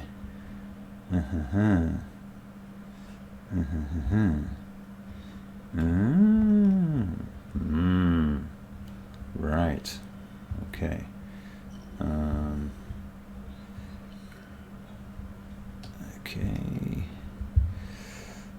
is this going? Okay, so Jonathan, you come downstairs and you see your no, you don't see your friend because she's obfuscated. And Fraser has not come in, so he's out back by the car. That seems reasonable to you? Yeah. Okay. I'm going out to the car now. Alright, so you head off back to the car. I'll get a perception check from you. That is nothing in particular that you notice. As you're walking back to the car, there is a fellow walking in your direction wearing a black polo neck and John Lennon glasses with a black goatee and kind of moppish hair. Kind of walking in your direction with a certain swagger in his step. And he sort of stops as he gets near you. And he goes, "Excuse me, do I know you?" I don't think so. "I'm sure I have seen you around before." "I know you, I'm sure about that." And he lowers his glasses for a minute. No, perhaps I'm wrong. You sure I've never met you before?" Well... "Have I seen you at the Art Institute of Chicago?" Oh, you would have seen me there, yes. "I see. Do you think perhaps that you and I have something in common then?" Maybe. Interesting. Well, I just got a call from a friend of mine. He said I should come down here right away. There was somebody here I might be interested in, and funnily enough, you matched the description that he gave me. Could well be you. You're not Mr. He takes out his cell phone and swipes it to open it up, and he looks at it. What does it say here? He scrolls for a moment. You must be Lancer, is that it? That'd be correct, sir. Mr. Lancer. Well, pleasure to meet you, Mr. Lancer. My name is Hank Cave. And he extends his hand. Great to meet you. It's so nice to meet you, too. You notice he's got all this ostentatious jewelry on his hands as well. Yes, so if you ever are in Chicago, please do come and visit at the Blue Moon Cafe. You can Google it. I'd be glad to. Yeah. So you're leaving then. I thought I'd come and see if I could find you, but if you're off, well, sorry I missed the opportunity. Was there something you wanted in particular, sir? One moment, please. I just made a perception check for you, Barry, and you get one success. You notice Fraser has gotten out of your car and is walking up behind this guy. And he does the head thing to go, no, this fellow's all right. Okay, so because Fraser, you see Fraser go, right? Yeah. Okay. So Fraser just stops where he is, and he just holds his hands down to his sides behind this guy. I don't suppose you're interested in having a more extended conversation then? Maybe some other time. Maybe I'll come to what was the name of your wonderful establishment? My friend did tell me you had a sense of humor, and he takes out a card. Blue Moon Cafe, please. Thank you. Thank you. And, I suppose I'll be seeing you around then. It's a shame we didn't have a chance to really talk. Perhaps sooner than later. Okay. I look forward to that pleasure, sir. Of course. Good night. And he walks past you and heads off. Tilts his hat, puts it back on. It seems clear that he's heading to the rose garden. Yeah. Fraser walks up to you. Who the fuck was that guy?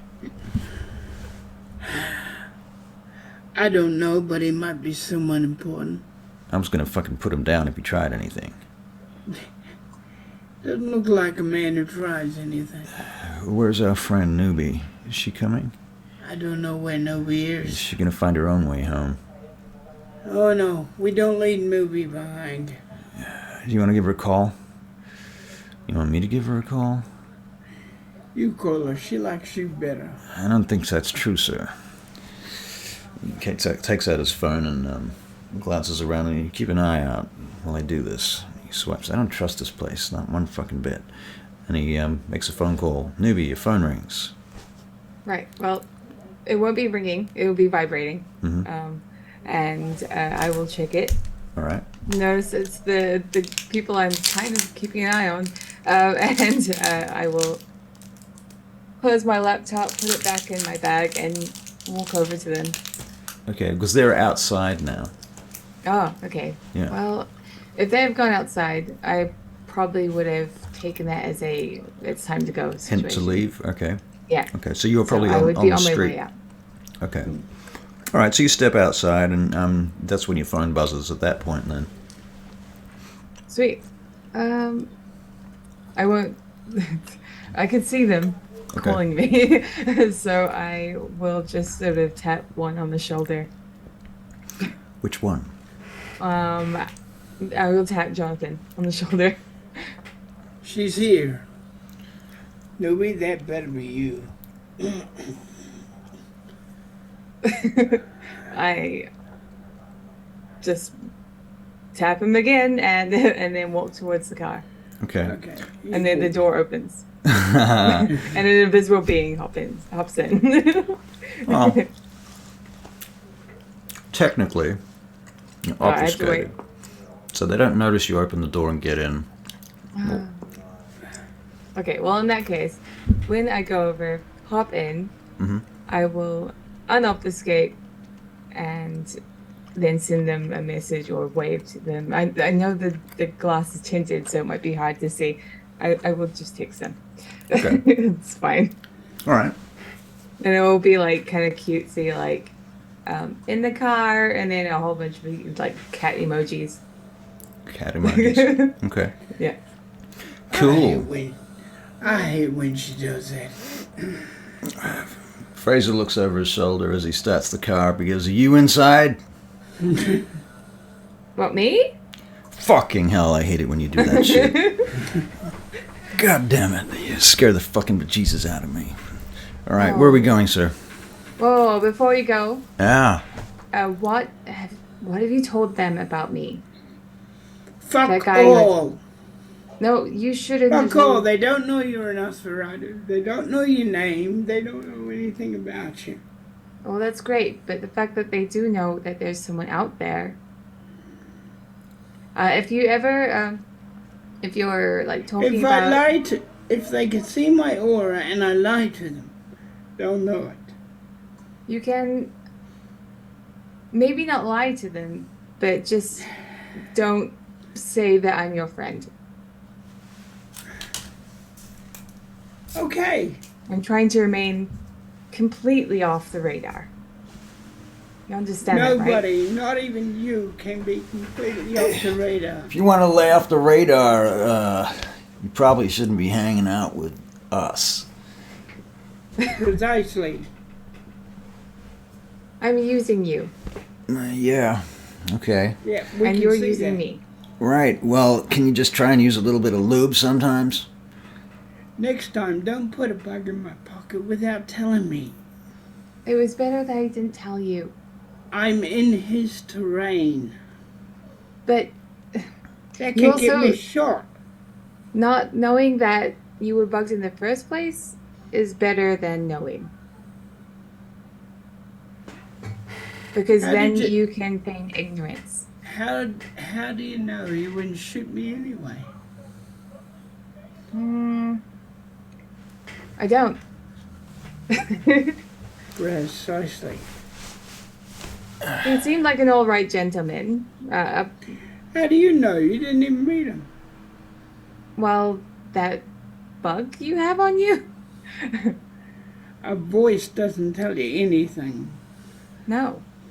I can be sweetness and light and blow your head off at the same time.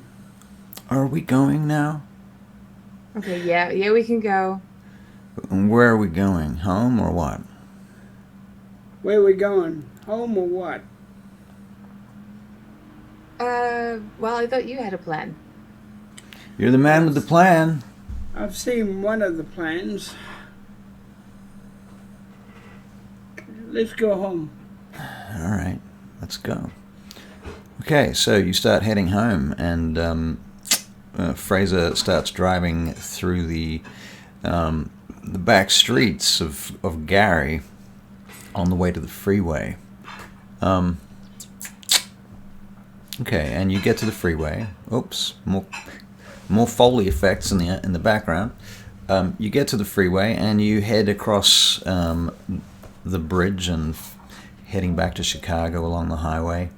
You can see the Sears Tower, which is now no longer called the Sears Tower, which I'm going to have to adjust to because it's always been the Sears Tower, but now we're in 2023.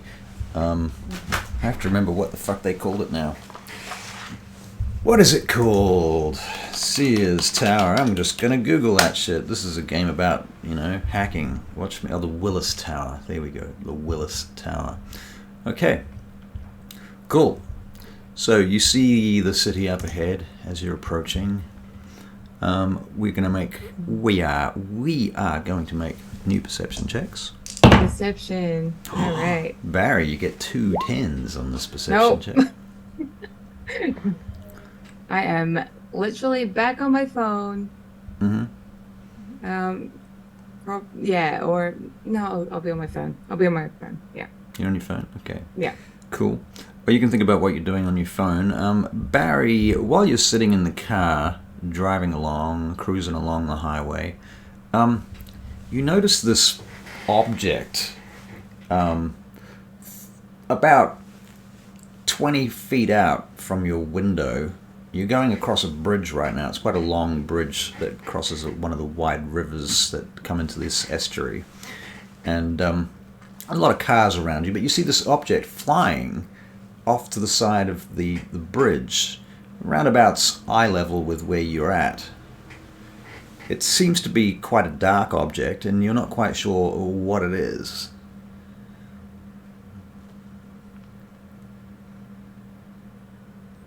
I've used it in now. I kind of go to my man. I go, "What's that? See that? What? That over there? That's the fucking water, man. What are you talking about? There's nothing over there. Up, look up." I can't really look and drive, dude. It's like fucking. It's hard to see, and it's raining. It looks like Has it got any lights on it, or what? Is it a helicopter or something? No. How big is it? How far away is this thing? How big is it? You would say it is about the size of a box of fruit. Yeah, like a drone. I would say we got us a drone. Well, fuck me. We got a drone following us now? Yep. After hearing that, I will get out. There's like a box that can like pick up things that are that have like radio wave frequencies. Mm-hmm. It's got like an antenna. Mm-hmm. And the further away it is, the more antenna I will need. A transceiver. Yeah. I would like to sort of see if it has a radio signal frequency that you can try and hack into. All right, let's get your computer and intelligence check, please. All right, thank you.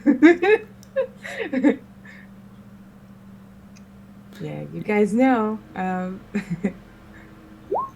Okay. Now, the difficulty is going to be 8, and you will need 3 successes. Okay. So, because I have the computer version of the thing Sage had, it reduces that by 2, so it's back to 6. Okay. So it'll be 1, 2, 3, so 4 plus, Right. 5, 6, so there'll be 4. All right, so Casper is saying radio waves can be tracked on an electromagnetic scale and can be jammed. So you theoretically you could jam any signals that it's receiving or getting. Yeah. Is that what you're trying to do? Well, currently I want to know what it is. Okay. Well, it's got a computer in it. It's and if I can take it over, that'd be even cooler. But if I can't, then I'll jam it or even turn it off. How many successes did you get? 4. 4. Okay. Yeah. All right. You realize that it's being flown. Routines as well. It's being controlled remotely. Right. And it. Ooh. Okay. I think you can cut off its connection to its remote controller. Okay. Yeah. You can at least interfere with it that much. Yep. I'm not sure you can take it over at this point. That's fine. Okay, so you're going to interfere with it, and it starts to wobble, and then it kind of sort of yaws off to one side and disappears out of view below the line of the bridge. Okay. Problem solved. Well, at least I hope so. All right. Very good. So, long story short, you find your way back to your havens at the club. Do we have a name for this club? Did we have a name for this club? Did we have a name for the club? I don't remember there being a name for it, but Barry, did you say there was? Was this club like a Wild Hearts Baby or? Yeah, I thought it was Yuri's Baby? originally it was Wild Heart's Baby, but Wild Heart ain't here tonight, so Yeah. I don't know. Because he was also talking about having a club that he started with in Gary, so Okay. and there was a bar, I think. So they might be two different venues. I'm starting to think, and Yeah, we're gonna have to do some reconstruction. Yeah. We'll just go with like a placeholder, yeah, Lauren Ipsum, for the time being. for the time being. Well, that'd be a great name for a bar, actually, for a club or something. It's not bad. Could Yeah. be it's kind of cool, and it's kind of anonymous, in a way. It's sort of Yeah. What is it? it's the Latin phrase that you put into a document when you create a template for a document that does not have any actual data in it. Mm-hmm. So you just put this Latin phrase that's Lorem Ipsum, I think. Is that what you said? Yeah. Yeah. I can't remember the phrase myself, but I think that's what it is. Cool. Lorem Ipsum. Yes, thank you, Casper. Casper, you should just DM this game. Can I play? Because that'd be cool. Anyway, you get back to the club, and you head inside, and Fraser comes inside with you, and your retainer, Harris, is sitting there. He's playing one of the pinball machines over in the corner presently. Harris also wears a cowboy hat and has one of those ties. Yes. Bolo ties. A bolo tie. Yeah. Yeah. And he looks up at you for a moment and looks back, and he continues going ding.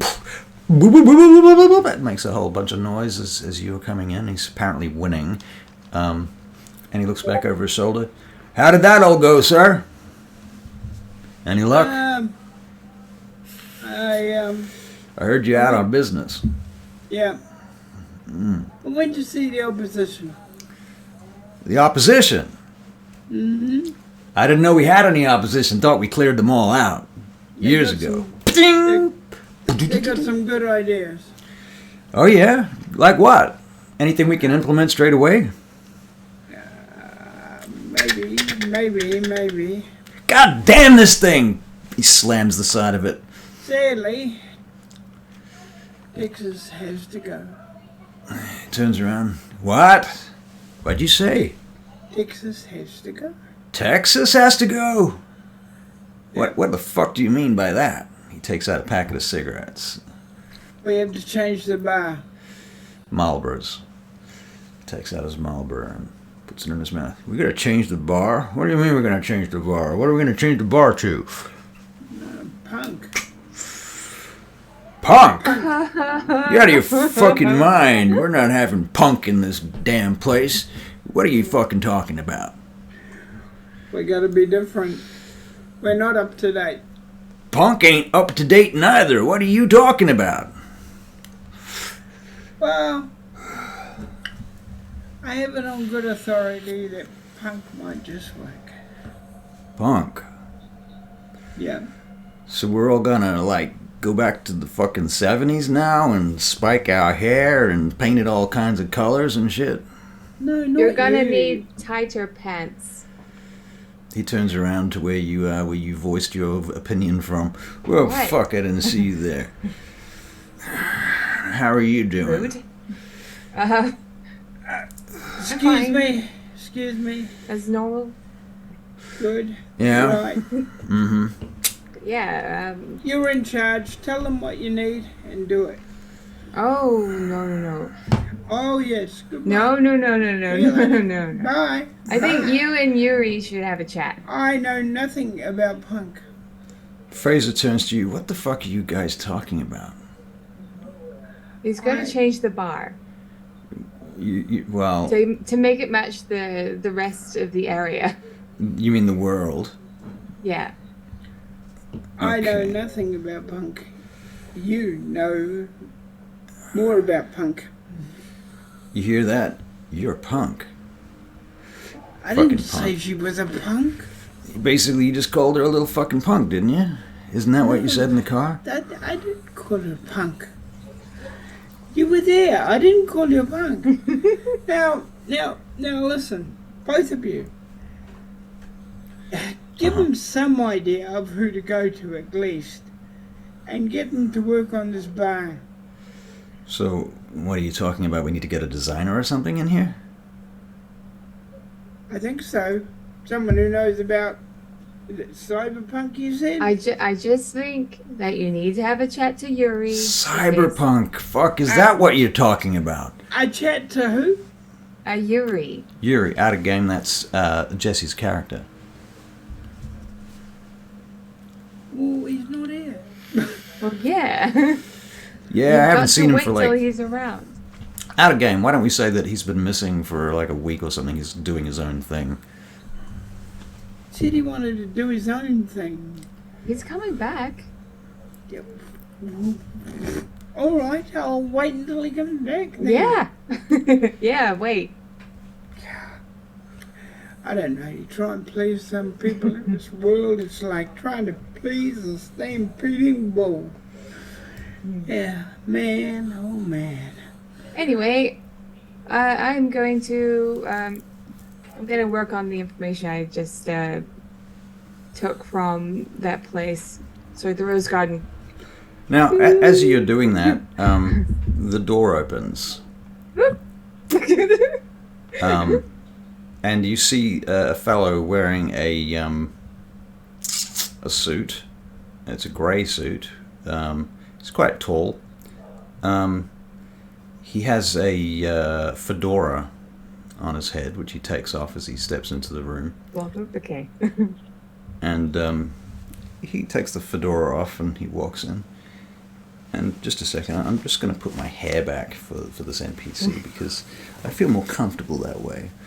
And as he walks forward to you, look, I'm still wearing my tag from Armageddon today. I ran 3 one-shots today, and I'm going to run another 3 one-shots tomorrow, and then I'm going to run Burning Path tomorrow night. I'm quite tired. Anyhow, this dude comes in, takes off his fedora, and he starts walking towards you. Which one of you guys is the fucking proprietor here? I'm looking for Jonathan Lancer. That would be me, Mr. Capone.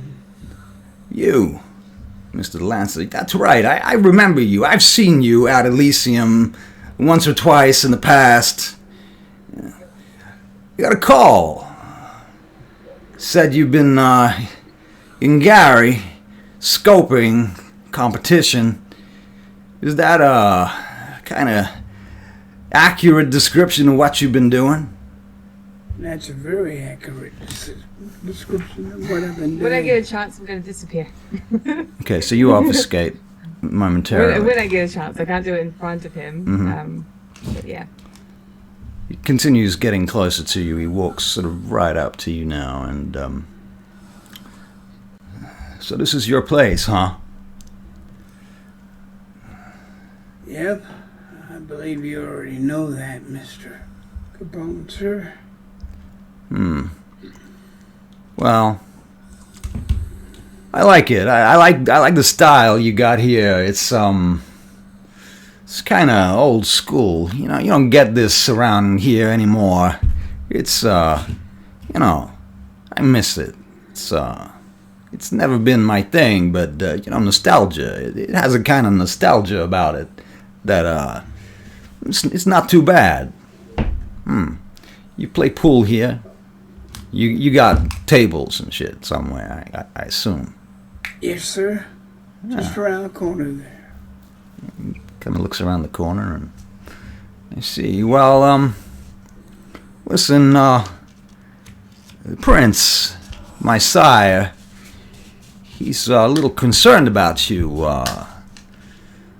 popping over to Gary and wandering into the Rose Garden and having, private conversations with the Anarch fucking headquarters there. It's unbecoming of our clan. We have, kind of certain rules and obligations that we follow. You understand what I'm talking about, Jonathan? Oh, I surely do, sir. Yeah. I figured you would. So, what's the plan here? What's your play? You gotta play, right? I'm sure, being the wise businessman that you are. Don't fuck with me! I don't want to hear you goddamn fucking blowing sunshine up my ass. Okay? Tell me what the fuck is going on, Lancer. Because I'm not fucking stupid. I like to keep things real close. Well, I'm real close right now. That's right, you are. Talk, Lancer, or I'm gonna stick a stake through your heart, and you're gonna wake up on a Sears Tower at fucking daylight. Do you understand? You do fucking understand what I'm telling you. You're on mute. Mute. Press the button. I see that juggler could be a problem. Oh, you see the juggler could be a problem. Well, you fucking wise guy. You figured that out. All by yourself. You must be some kind of fucking genius or something. Yeah. I wanted to find out just how much. Oh, you thought you wanted to find out how much of a problem he could be to you. Why didn't you not come to your clan, your brute mates, your brothers and fucking sisters here in Chicago? Why didn't you not come to me, You talk to me, Lancer. You were my next stop. Oh, I was your next stop. Oh, I didn't get a call or nothing, I've been left out in the cold.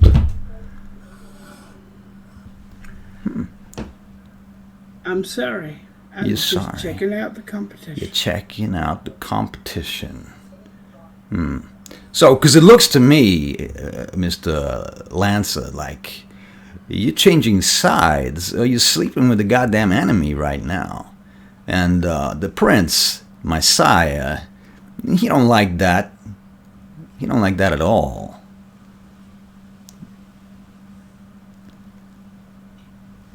Is it the prince? I missed the first part of that. I would do nothing to upset the prince. Well, that's interesting because from where I'm standing, the prince is already kind of upset about this transaction of information that may or may not have happened. Now, here's the deal, Lancer. You are going to do me a favor. And if you don't, I will be talking to my sire tomorrow night about what kind of an asshole would do such a thing. You get my drift here? I'm drifting. Okay, good. We're on the same page then. So, you went to see the juggler, and he told you what? He told me he doesn't have a problem with me. Oh, he don't have a problem with you. And is that because you're a fucking whiny fucking anarch, squeezing fucking squealing little bitch? Is that why? No, that's because I'm a complete stranger, sir. You're a complete stranger, huh? But you live in Chicago, in the house of the Prince Loden, under his rule, and you are of the same fucking blood. And I might be able to get closer to him. Oh, you want to get close to Juggler, huh? You got balls, kid. And you got fucking balls the size of a fucking rhino. You want to get close to Juggler. And you're prepared to walk on a little tightrope between here and there. You know, what is in this? What's in this for you, Lancer? Because it seems to me that what you're doing is kind of suicide. If I do anything for my clan, it's worth suicide. Oh, so you're telling me now that you're doing this for your clan? That this is all about your fucking clan? Bright Guy 1421 is now following. Thank you, Bright Guy. I believe you are our 400th follower. That is amazing. Sure. We love you. Oh. Back to grilling Barry. So you did this for your clan. That's the point here you're making. That's what you're gonna say to Loden to his face. Is that right? That's what you're gonna say. I mean, I have it in mind here. I could drag you up there to the Sears Tower right the fuck now, and you could say that to his face, and he would believe you. He would believe me. Yeah. Okay. My aura would tell him. Your aura would tell him. I do what I do for my clan. For your clan. Now, when you're talking about your clan, are we talking about the clan Ventru here? Or are we talking about your little family? You know, because I'm aware that the Lancer family is a whole little clan of its own. Am I wrong? I thought we were all family. Been true, all one. Now, before I came here to this establishment of yours, I overheard a little conversation, something about punks. He looks at you. Are you a punk, Lancer? Are you a fucking punk? That you're gonna have to find out for yourself. He puts his hand on your jacket and grabs your collar. Are you a fucking punk, Lancer? You can tell I'm not, or I'd be dead now. I don't trust you, Lancer. I don't trust you. Every Ventru in this goddamn city is my broodmate. Every one of them. Every fucking one of them. I have blood ties in this city to every member of my clan. You are different. You come from fucking Texas, motherfucker. I don't trust you. Not as far as I can throw you. The Prince don't trust you. I don't trust you. None of our goddamn clan trusts you. Do you get it? You are the fucking black sheep here in Chicago. You got me? So that means you don't want me to find out anything. Are you talking back to me, you fucking punk? I'm asking you, sir. Do you want me to find out? He pulls you a little closer to him, and if he breathed air like a human, he would be breathing his fetid breath in your face. But luckily he's a vampire. And what exactly do you think that you are gonna find out from Juggler? Do you think he hasn't got you figured out already? Do you think he's like some naive kid that lets people wander in off the street and fucking hack his fucking network? Yeah, we heard about that, and you know how. 'Cause he fucking told us. That asshole had the fucking audacity to call our people and tell us what happened. And now every fucking anarch in the West Side, in the whole Western Seaboard knows everything that you just did. Every anarch, you made us look like fucking fools. That's the move I thought he'd make. Oh, so you knew he was gonna do this. You knew that. Yep. He punches you in the head hard. And knocks you into the bar. Boof. It hurts. I'm not going to worry about mechanics and damage unless you want to get into it. You knew that's what he was going to do, and you pulled this shit anyhow, this fucking stunt. Yep. He picks you up again off the floor, and he settles you back up on your feet by the collar. Why the fuck would you do? You out of your fucking mind or what? To see if he's as predictable as I thought he'd be. Oh, I see. So you thought that for your clan and for the prince and for me, you thought that for my sake, perhaps, you know, we would be real happy about you humiliating the whole fucking clan and the prince in front of the whole goddamn anarch movement, so that you could find out whether or not you were right about a little hunch that you had. Is that what you're telling me? Because if that's what you're telling me, you fucking little punk, I'm gonna fucking put you in the ground the fuck right now.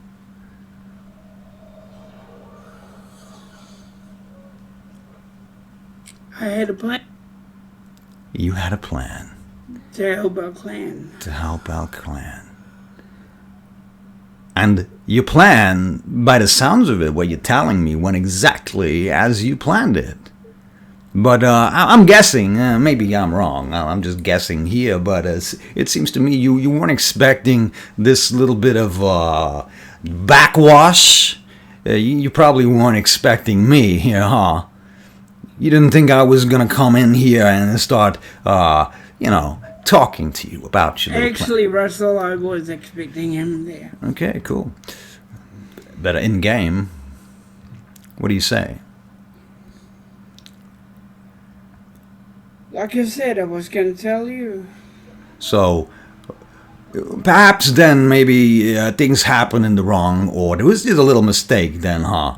You forgot, it skipped your mind to mention that you were going to do this little gag beforehand? Listen, you little punk. Loden is upset. And when he's upset, I'm upset. And you know which direction the shit flows? Do you? Yeah, it flows downhill. And right now, I'm uphill, and you're downhill, and the shit is fucking flowing. There will be consequences. Mark my words. There will be consequences. He turns around and he walks off. While he was doing that, Mm-hmm. I was obfuscated. Something fell off. Okay. I would like to have gone out and I want to take in the model of his car. I want to, like, a lot of people nowadays have, like, electronics and stuff in their car. Cars can be controlled, etc. It takes a long time. I'm not going to do that right now, but I want to know what the make of his vehicle is. I want to know what his license plate is. All right. Well, you get his license plate. He's driving a very expensive Chrysler, but it is it's not a modern car. Oh, yeah. Okay. It's good to know regardless. Yeah. Fair call. I want to know, like, what's inside there, if he has any other technology. Well, I know he's pretty old school. I know he'll probably have, if he plays any music at all, right. It probably won't be the most modern thing. Right. But I just want to know what he's got. Yeah, surprisingly little tech, actually. The tech that he does have has actually relatively decent security. I mean, Secure Corp outfit all their cars and so on. Right. So it's, there's firewalls and things. You can probably hack into it, but it will probably take some time. Okay. Yeah. What you could feasibly do is put a GPS tracker on it. Yeah, but chances are it's going to get taken the very moment they get to the Sears Tower. I think, sorry, I don't know what is it called now? The Willis Tower. The Willis Tower. Oh. But I thought like the Sears Tower, like. I'm going to maintain that all of the old school vampires still call it the Sears Tower because that's what they're used to. Yeah. Maybe the new vampires will call it the Willis Tower. Okay. Right. Well, I will try and create myself a door in to some technology if there is way. There is any. Okay. Yeah. I know, like... This is where we need Jesse to tell us how to do it and how it works and stuff. Yeah. I know it's possible to control cars, but he doesn't have that technology, so yeah, I'm avoiding that. But other security would be great. Knowing where he is, knowing where that car is would be great. So you can certainly pick up the signals of him and his retainers, their phones, their cell phones. Okay, sweet. You can get their numbers, and you can make a computer check for me. Okay.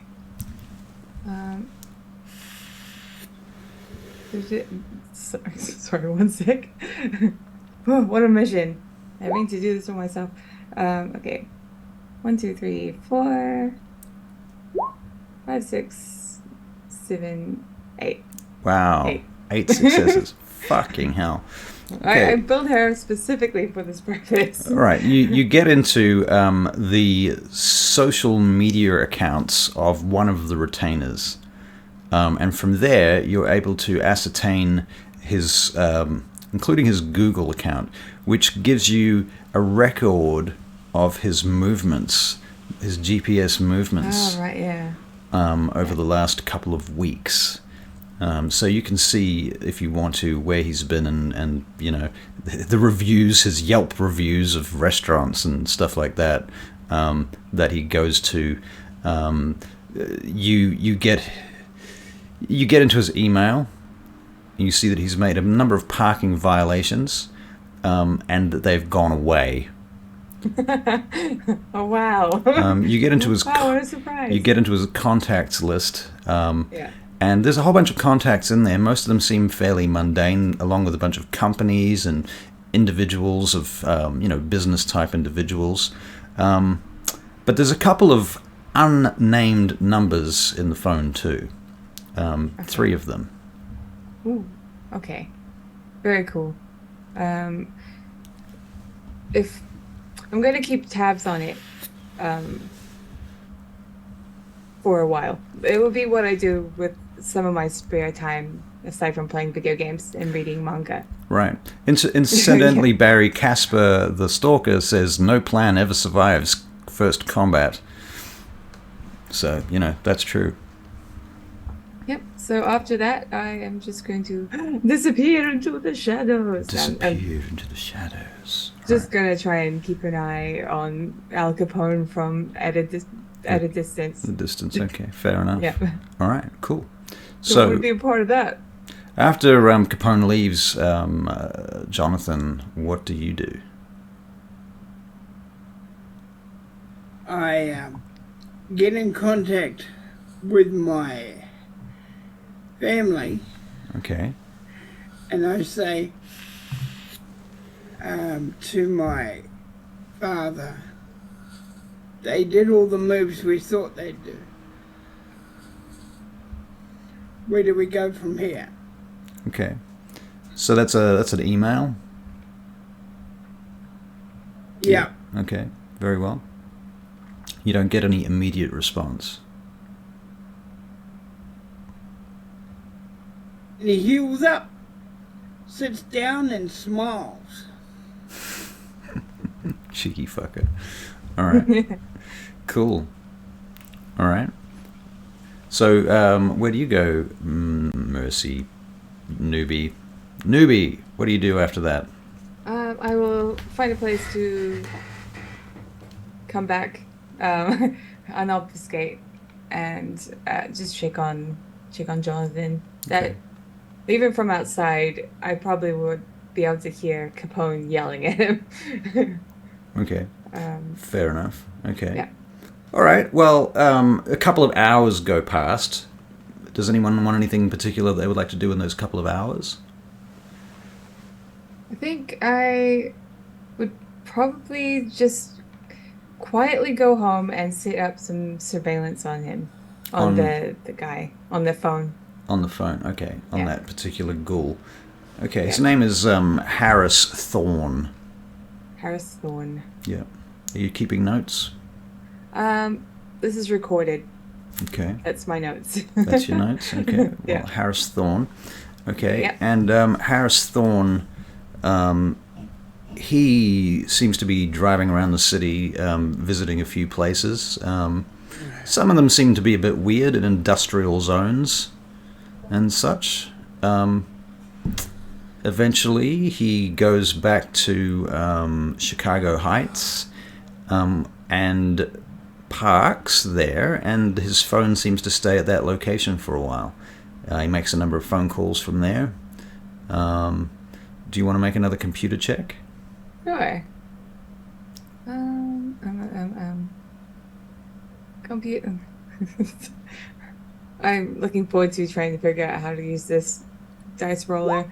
Okay. 1, 2, 3, 4, 5, 6. Are you rolling them separately? 6. I have to do it via the dice Right. thing to the side, and it only has up to 5. Up to 5. options, so I have to do it That's annoying. that way. It is annoying. Okay. So it's 6. 6 successes, okay. Yes. Right, so you are able to eavesdrop on some of his phone conversations. And in those conversations, he seems to talk to a couple of business people. He talks to someone called Johnny Hines. Who else does he talk to? Give me a moment, please. Isn't it like Tommy? Tommy Hines, I'm sorry. Yes, Tommy Hines.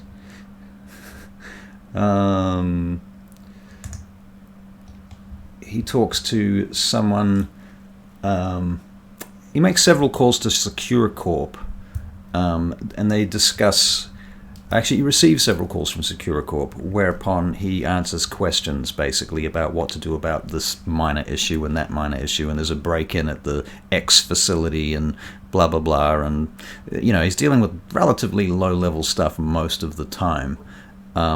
He also seems to be... He calls someone named Tyler, and doesn't get through to her a couple of times. Eventually somebody else answers the phone, and he's talking about a shipment that's coming in tomorrow. So yeah, and he says something about I'll be there tomorrow, and the word O'Hare comes up in the conversation. Okay. Yeah, so a couple of hours pass while you're doing all of that. Jonathan, you eventually get a response from your father. The email reads something to the effect of, "Good work." Underneath that it says, "Are you planning to move the schedule?"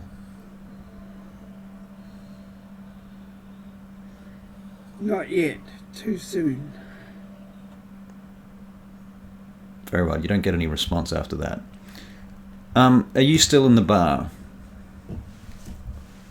Yes, I've told the boys to be on the lookout for a hit. On the lookout for a hit. Okay. Now, what are the protocols?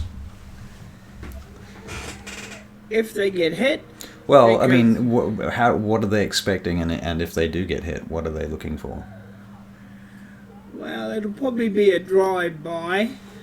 Mm-hmm. I basically let them have their drive-by, and I've got a certain point. I know where the vehicle, the route the vehicle has to take to do the drive-by, and at a certain point, we'll hit it. So so you're thinking that if they do a drive-by, you will follow the vehicle that does the drive-by and then take that out. Yep. Okay. Yep. Or follow it all the way to its point. Okay. Yeah. Fair enough. Yep.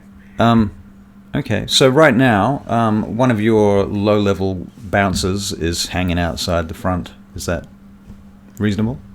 Yeah. Okay. Or it could be Fraser or Harris if you prefer. Well, yeah. Make it one of the low levels. No. Okay. But he's been told to jump back in if even the remotest speed up happens. Okay. Come back in, yeah. All right. Fair enough. Okay. Well, after some time passes, as I say, about 2 hours, the doors open. I mean, you've had customers come and go. It's quiet now because it's sort of 2 o'clock in the morning. Yeah. And most of the customers have left, and now there's just a couple of stragglers, a couple of drunks, that kind of thing. And eventually a fellow that you know comes in.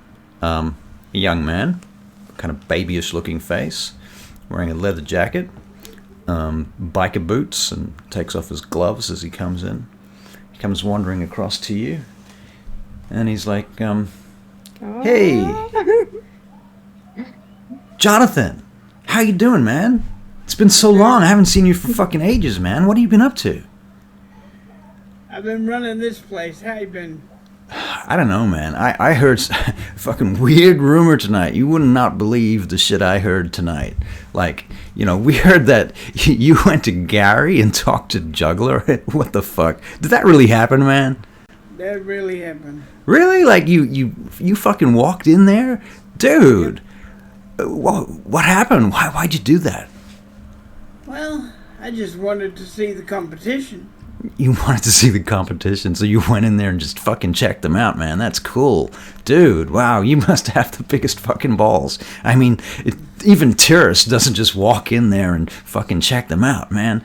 That is fucking out of it. Wow. Where is Tyrus? Oh, he's around. He'll probably come and visit you at some point in the next couple of days, I expect. I mean, he's real busy, Archon everything. He's got a lot of shit to deal with right now. I mean, you hear about the Sabbat? There's been another fucking incident. Yeah, in Milwaukee this time. They hit it. They're dealing with all kinds of shit up there right now. They reckon that the whole war from New York is just sweeping across the country. There's all kinds of nonsense going on.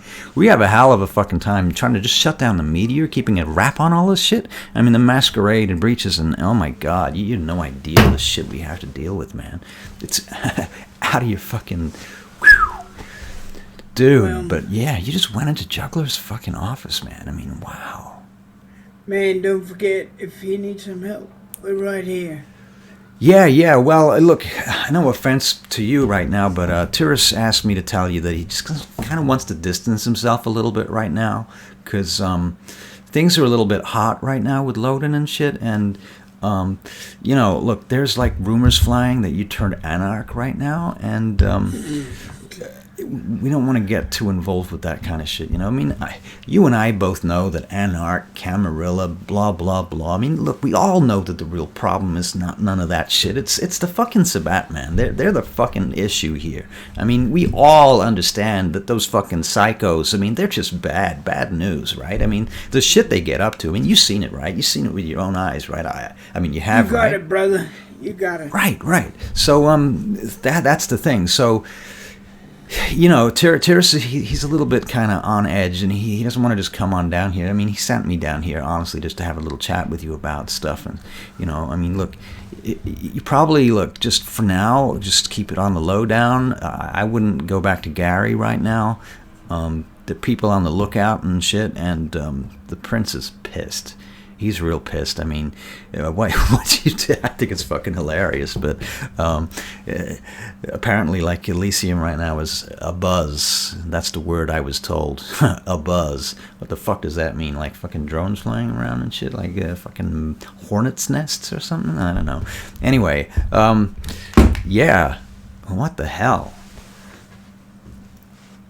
Oops, can't hear you.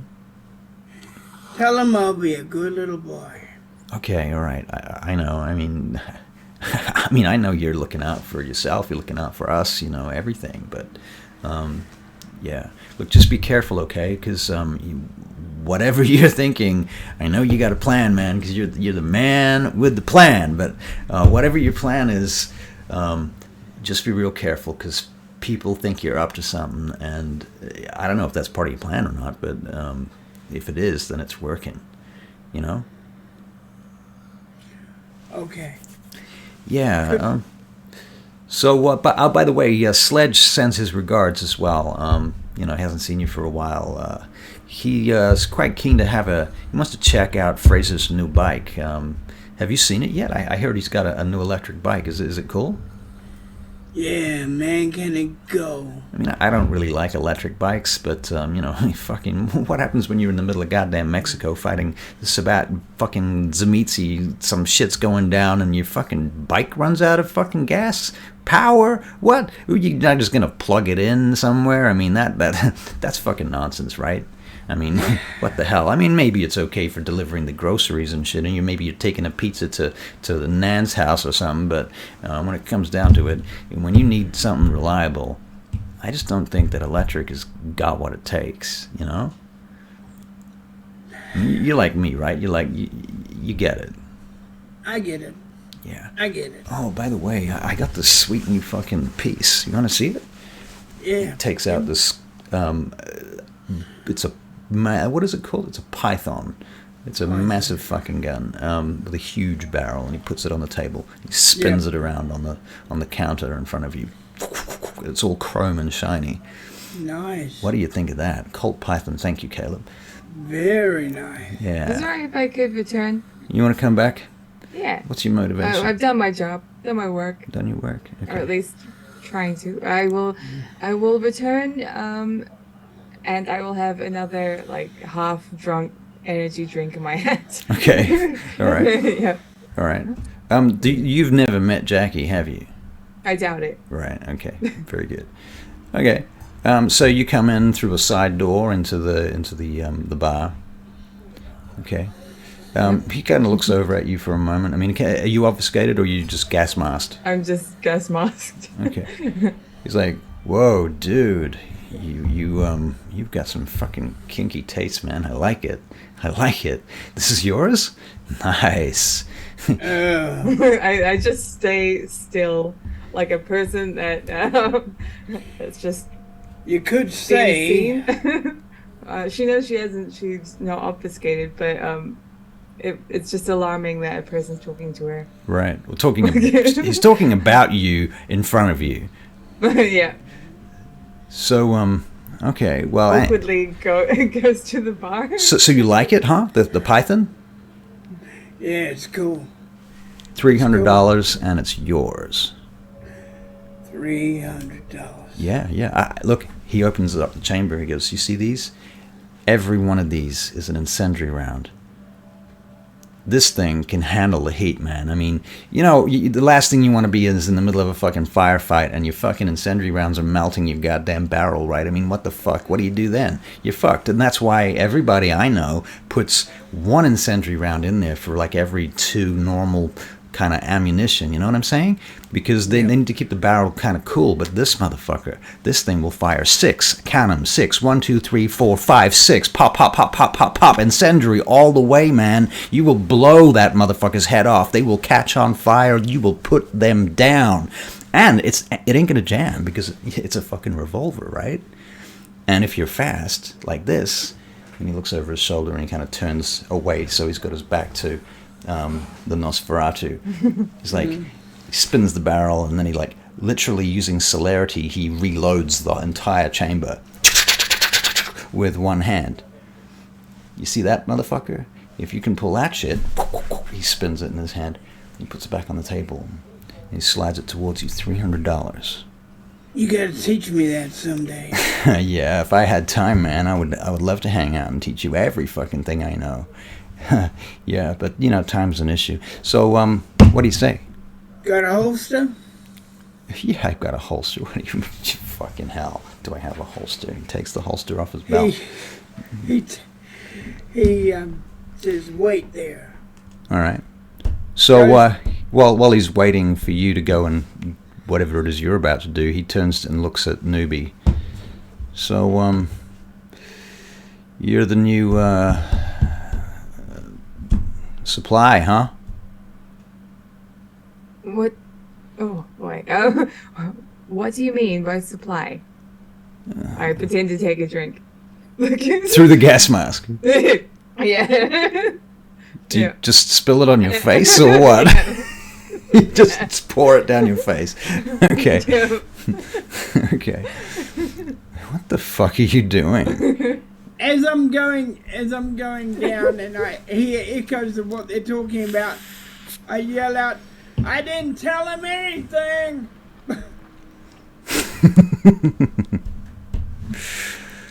So, it's a bit kind of awkward, you know. I mean, I don't know what to say to you. You're wearing a fucking gas mask. What the hell is that? You like one of them introverts or something? Yeah, that's exactly right. Okay. Oh, haven't you heard of cyberpunk? Yeah. And techno? He looks around the bar. He looks up at the bullhorns above the bar. He's like, does this look like a fucking cyberpunk bar, dude? I mean, like, where are you? Oh, well, You came in from a side entrance, so I'm guessing you know this place. And I'm thinking from the way you two kind of acted around each other, you know one another, right? You guys... That crazy motherfucker, he is banging you, right? If not feeding on you, right? You are a blood doll. You got me. Yeah. What gave it away? Fuck. Well, I guess it was the cyberpunk in the fucking cowboy bar, man. I mean, what the fuck? That's exactly right. You're so insightful. Are you going to take that thing off? I mean, it's fucking weird talking to you like this in here. No. Whatever. Okay. Well, if you're not going to take it off, I'm not talking to you. You're the one that initiated conversation. Well, yeah, I don't know. I thought maybe you were like up for it, you know? I can converse in a mask. Do you? Sorry, like what was that? I can't hear you. You're talking through a gas mask. Fine. Feral Artificer says she has a built-in straw. Yeah.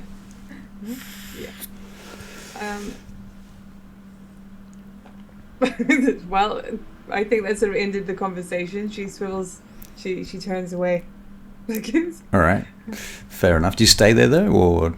Yeah, I stay there. Okay. So, Barry, where are you going? Where's Jonathan going? To unmute I himself. am going to get some money. Okay. All right. So you come back a few minutes later?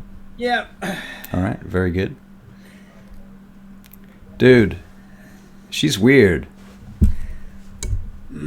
I like him that way. Uh-huh. That is something I did not know about you. I always picked you for a kind of, you know, I don't know, what's her face? Tammy Wynette or something, you know? I figured that would be your style. No, I already had a bit of Tammy. That's Yeah. disgusting, man. You know you can't say that shit anymore. Well, I come from a different century. You sure do. It's no excuse not to change. Oh, Did you hear that? Someone say something? I don't know. They were talking through a gas mask. Yeah, I have that problem. Okay, right. Here you are. With a little bit on the top. Hey, for the man. holster. Thanks so much for that. That's awesome. Now, if you like this, you wait to see what I'm going to bring in for you next week, man. We've got some serious hardware we picked up from a case we found in Tijuana. It is fucking mad guns, man. Like, mad shit. You've not seen anything like it. Like, those fucking Sabat... You wouldn't believe the shit we've been up against, man. We've been so underpowered compared to those assholes for so long. This is a big win for us. And I am going to share it with you because you are my friend. I respect that. But you are going to need about $10,000 apiece. What? Well, we are talking about some highly automated heavy machine guns, the kind that you can mount on the back of vehicles and shit like that. I got a sniper rifle that you would die for. I got all kinds of shit. We have got more incendiary grenades than you have seen in your life, all in one place. And I know that sounds dangerous, keeping all the incendiary grenades in one place, but, you know, hey, there's a kind of a matter of hiding them and all that kind of shit. Anyhow, I'll get you a list. How about that? Maybe some photographs. I'll bring him in. That sounds great. No problem. No problem. That sounds great. Okay, well, you keep your nose clean, all right? Stay out of trouble. I heard Capone came in here earlier. That must have been a fucking ball, man. Oh, yeah. Was he pissy with you? Oh, yeah. That's never good. Never good. So, I take mental note of the word Capone. Okay. Because I don't know if I didn't know if I knew who that was. Newbie probably didn't know that was Capone, yeah. That's fair. Now I do. Right. Well, at least I can say I've been hit by history. Yeah, right. Hit by history. That's a good one, man. You got hit by history. Fuck. That's some witty shit.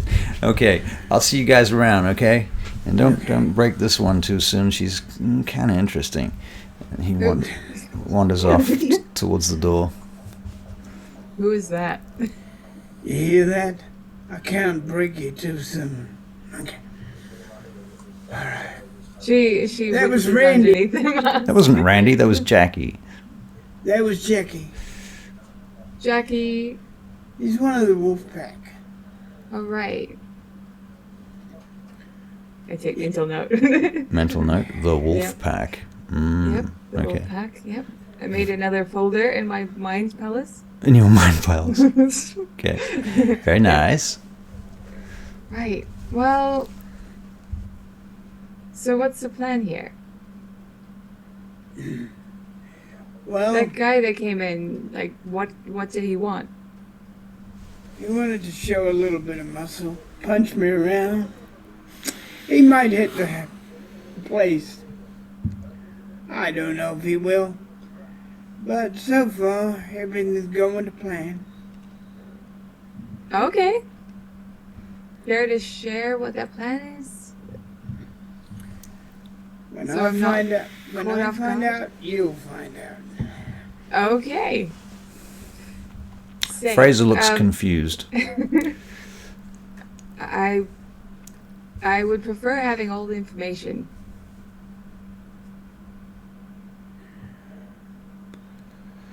And you'll get all the information. Good. That's good. You want to play some DDR? Fraser You looks keep- up at you. What? Oh, you do. I know Fraser does. You keep beating me at that shit. Come on, I'll give it a go. Okay, okay. So who's gonna look after the bar? Oh, Harris. Vinny! Harris. Okay. Harris! All right. Sweet. So Harris looks after the bar, and you guys go and play Dance Dance Revolution Yeah. in the arcade. Cool. All right. Yep. You They're know, this is vampires. real hot in cowboy boots. It is real hard in cowboy boots. That is true. Hopefully. Yep. Hopefully. Yep. Yep. Performance check? Performance check is what I was looking for. That is what I was looking for. You're wanting Dexterity and performance. performance. Okay. Okay, 2 successes. 2 successes, okay. And Barry, you have decent dexterity, and performance is 0. So 3 dexterity, you get 2 successes also. Yeah. So it's kind of like Fraser. it's kind of like a weird take on that scene in Pulp Fiction with John Travolta and Mia Wallace, you know, where they're dancing in the club. Yeah, yeah. Yeah, It's very weird because it's very weird. Nothing because like it's that. Nothing like that. It's Dance Dance Revolution, except Barry would have fitted into the other club. He's kind of like a antique piece. What did Fraser end up getting? Oh, Fraser. Okay, right. Well, Fraser... Yeah, he loves games, I can see it. He loves games, but he gets 2 1s and an 8, so he trips on his face. Oh. And he kind of gets up and dusts himself off and goes and sits down. He's like, yeah, I think I'm over this for the night. Wait. Why don't I take you to another game you might be good at? And I'll take him to one with guns. With guns, okay. Yeah, like an arcade game with guns. Alright. Okay, cool. Alright. So we're going to have a gunfight, arcade gunfight? Yeah, arcade gunfight. Alright, well, he gets no successes, but he gets no critical fails either. Sweet. Alright, I pick up a pink gun. And, Oh wait, I should be adding firearms to this roll. Yeah, for sure. For sure, yeah, Is okay. it Dex firearms? Or? Dex and firearms. Yeah, okay, he gets 2 successes. Okay. 1, 2, 3. And 1 more. Oh, well, 2. 2. Okay, see, the same as him. Okay. Hey. He's like, you're not bad at this. I've been practicing. I love these games. All right, we'll try again. Oh, okay. All right. Let's go to another game now. With amusement. We'll watch from Let's the back. go to the zombie one. The zombie one. Okay, very good. Yeah. He gets 1 success. I never played this one before. I get 2. 2 successes. Yeah. He's like, I'm hanging this shit up for the night, man. These things don't even feel right. They're way too fucking light. And you can't turn around, you can't do nothing. The whole thing's tying you down. It's I don't know. It's weird. I think you did great anyway. More practice. More practice, yeah. Well, You thought that was great? Yeah. Not many people take to this from the get-go. It's not an actual gun. That's true. that's for sure. Yeah. Yeah. Well, boss, I got a delivery to make. Okay. So I probably should get that done before time's up, huh? Okay. All right, I'll see you guys later, all right? Goodbye. Be careful. Yeah. Yeah. Cabrini Green. It's not my Oh. favorite place in town. Why are you going there? Oh, I just got to drop off some stuff. Okay. See ya. Right. You gonna be safe? Yeah. Okay. You want to come? I mean, we probably should go because it's that place. Come on, I Cabrini do this every week. It's okay. I know these guys. Okay. If you don't come back, well, If I'm not back by sunup, you'll be fucked. So you won't be able to save me anyhow. okay, get out of here. All right, guys. He wanders off. But don't worry, I'm taking the real one. The gas mask nods. The gas mask nods. Yeah. Okay. Okay. All right. When she goes away, She goes away. You're in the arcade. You're in I'm probably herd staying main there. right now. I've been watching them in the arcade. Okay, when she moves away from the gunfighting thing. Yeah, when she wanders away from the gunfighting thing and does her own thing. Yep. I look around. Right. Nobody's looking. Right. I'll have a go at this thing now. Okay.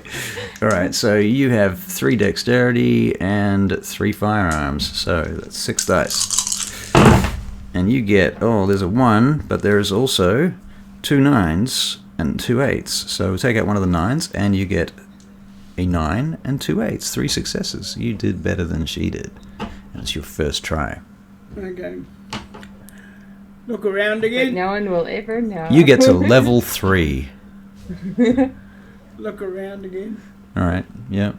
Do it one more time. One to more time. satisfy- Yeah. One more time to satisfy him. Just to satisfying. Okay, cool. Another 1. There's some part of this game that you're just not expecting, but you get ultimately 3 8s and a 6. That's 4 successes. Very nice. You get to level 4. Wow. And I mark it up there, level 4. Right, and you want to put your high score in. Yeah, I forget about that thing and I put it in. What do you put on the high score? What Yeah. name do you use? Um, Like John or Lancer or Happy Goes Lucky or I think like Jim, like you might end up having like 3 to 5 like letters or something. Like generally don't have a lot of yeah, right, space. right. Maybe 5 letters.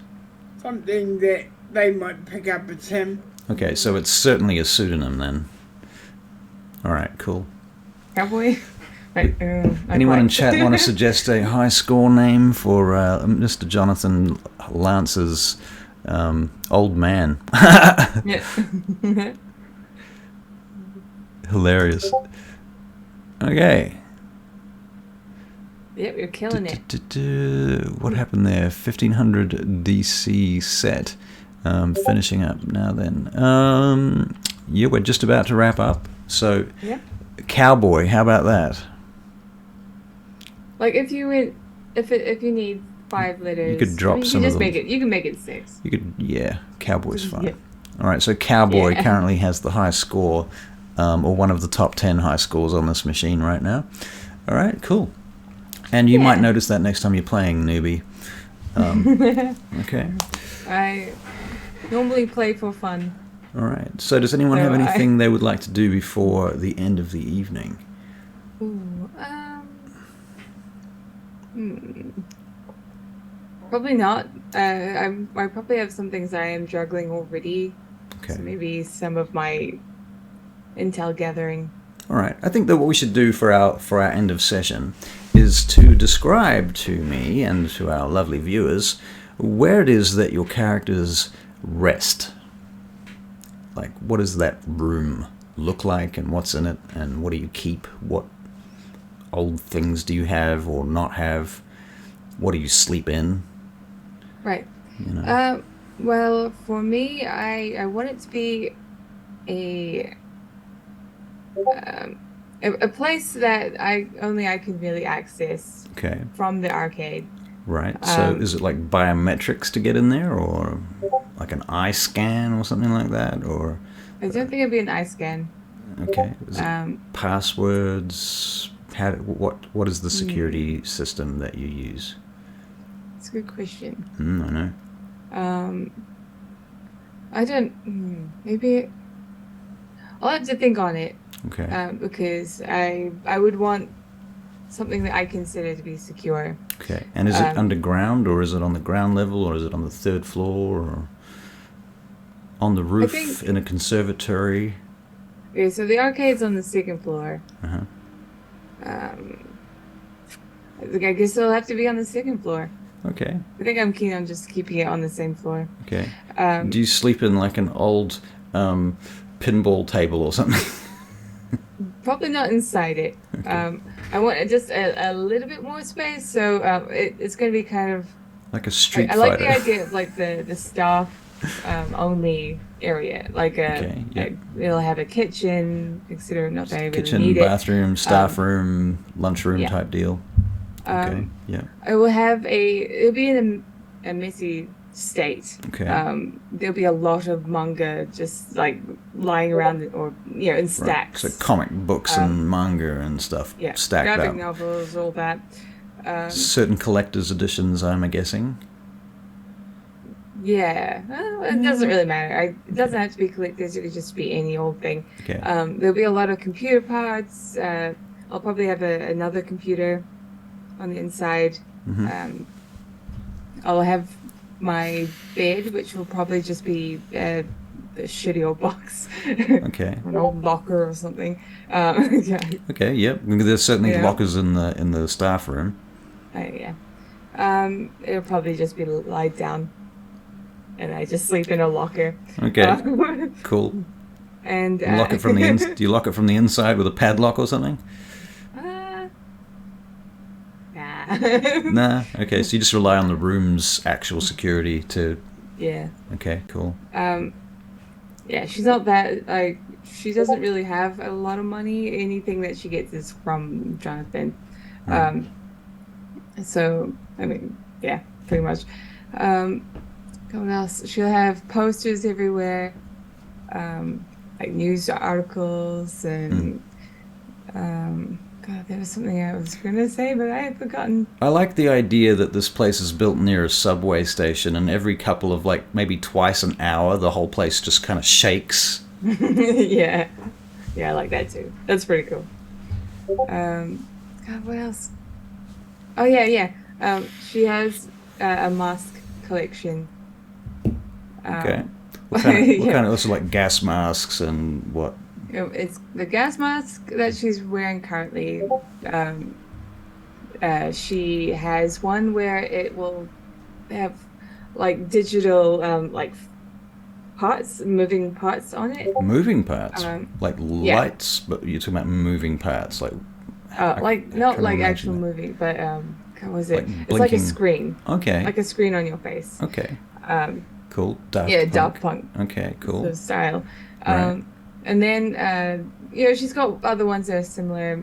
There's probably going to be one that's like a more Japanese-y theme. Like right. Kabuki type demonic style. monster. Right.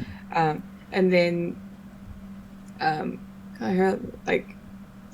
she also has a Darth Vader mask. Okay, cool. Yeah. Darth Vader mask, awesome. Does she have it'll change her voice? I was going to say, does it have a voice changer in it? That would be yeah. Right. Cool. Okay. Cool. Just one session, the entire time I'm like. So you get in your box, your locker, and as you're drifting off into a dreamless sleep, the room sort of shudders gently, and you pass out. Yeah. All right. Shudders me to sleep. Shudders you to sleep. All right. And Barry. Like rocking. Yeah. Right.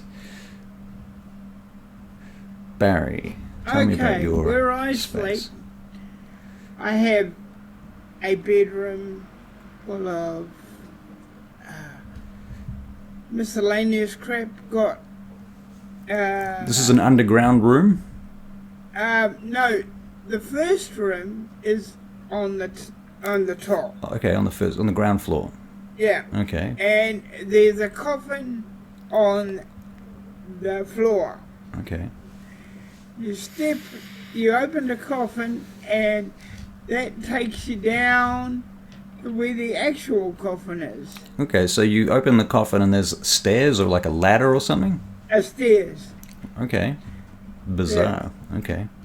And then I have a control that turns the first coffin into a booby trap. Goodness. Okay, so it's like a bomb or what? It will lock down the room it's in once people are in it. Yep.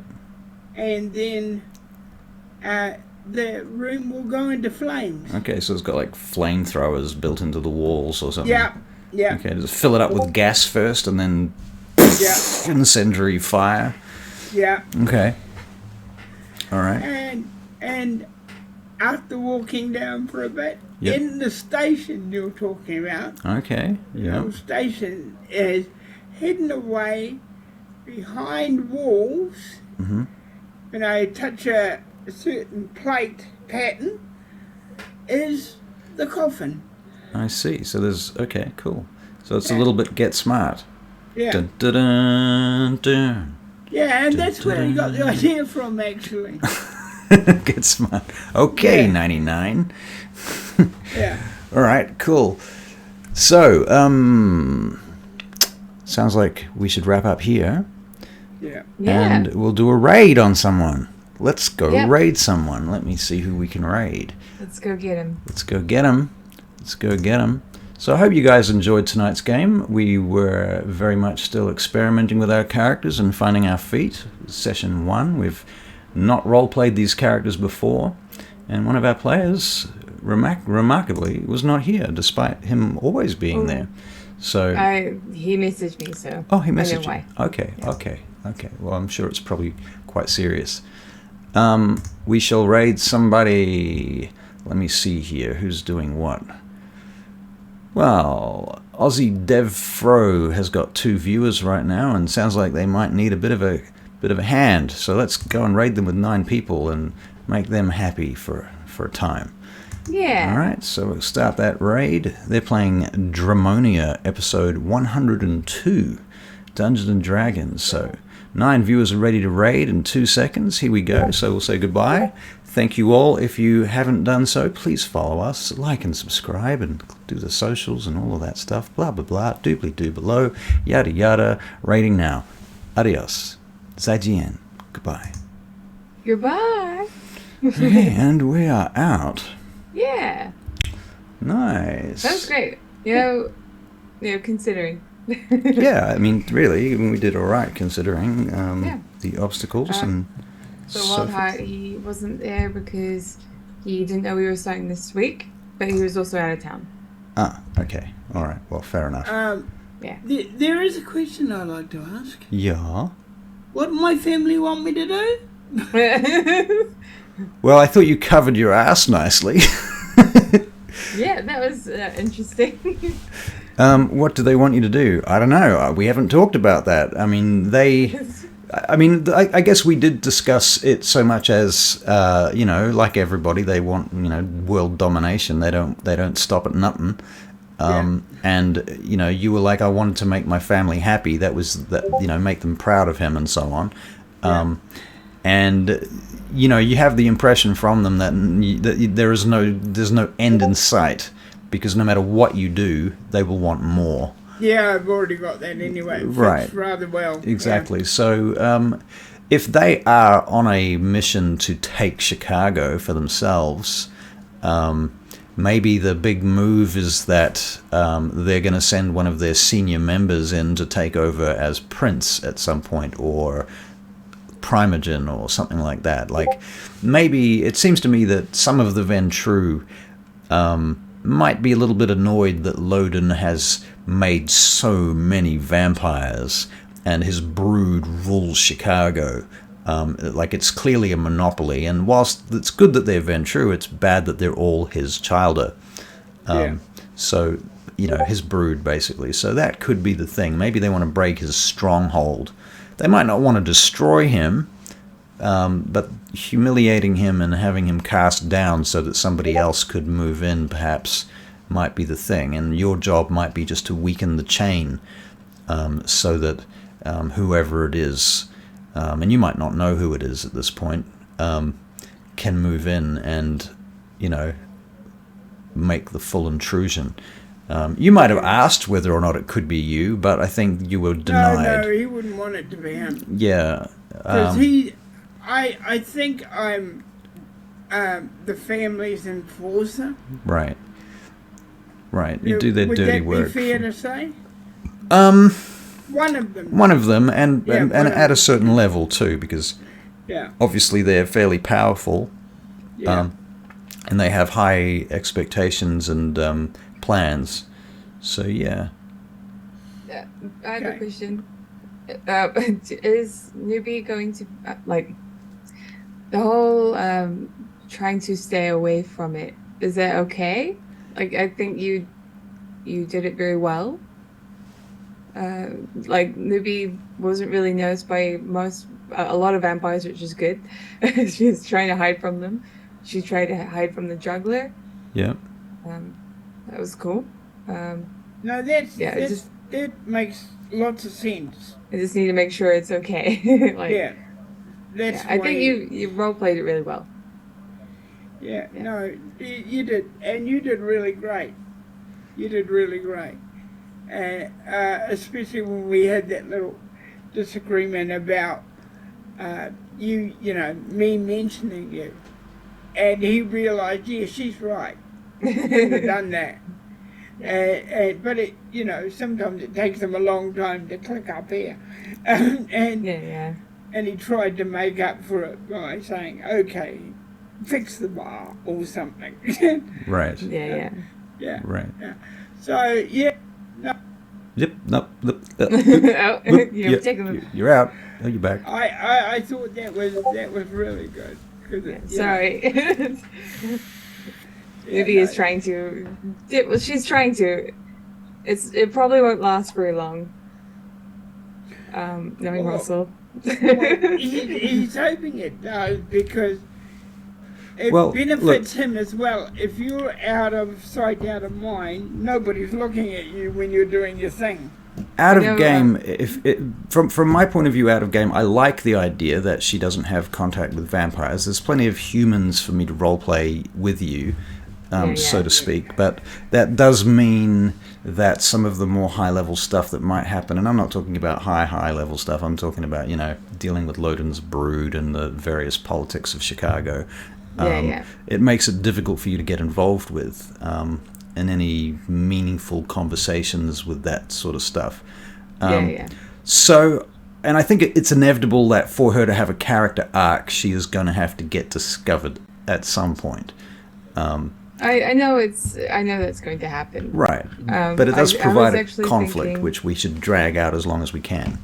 Yeah, we're trying to prevent that at the moment. Yeah. There are these, big capture the flag, hacker-related things, events, and I wouldn't be surprised if Mr. Witherbottom shows up to one of those. Right. So or hosts one of those. Yeah. It might be, there might be a good, in at that point. Yeah. It might be a slow process, but she will get to know vampires. I already know this is going to happen.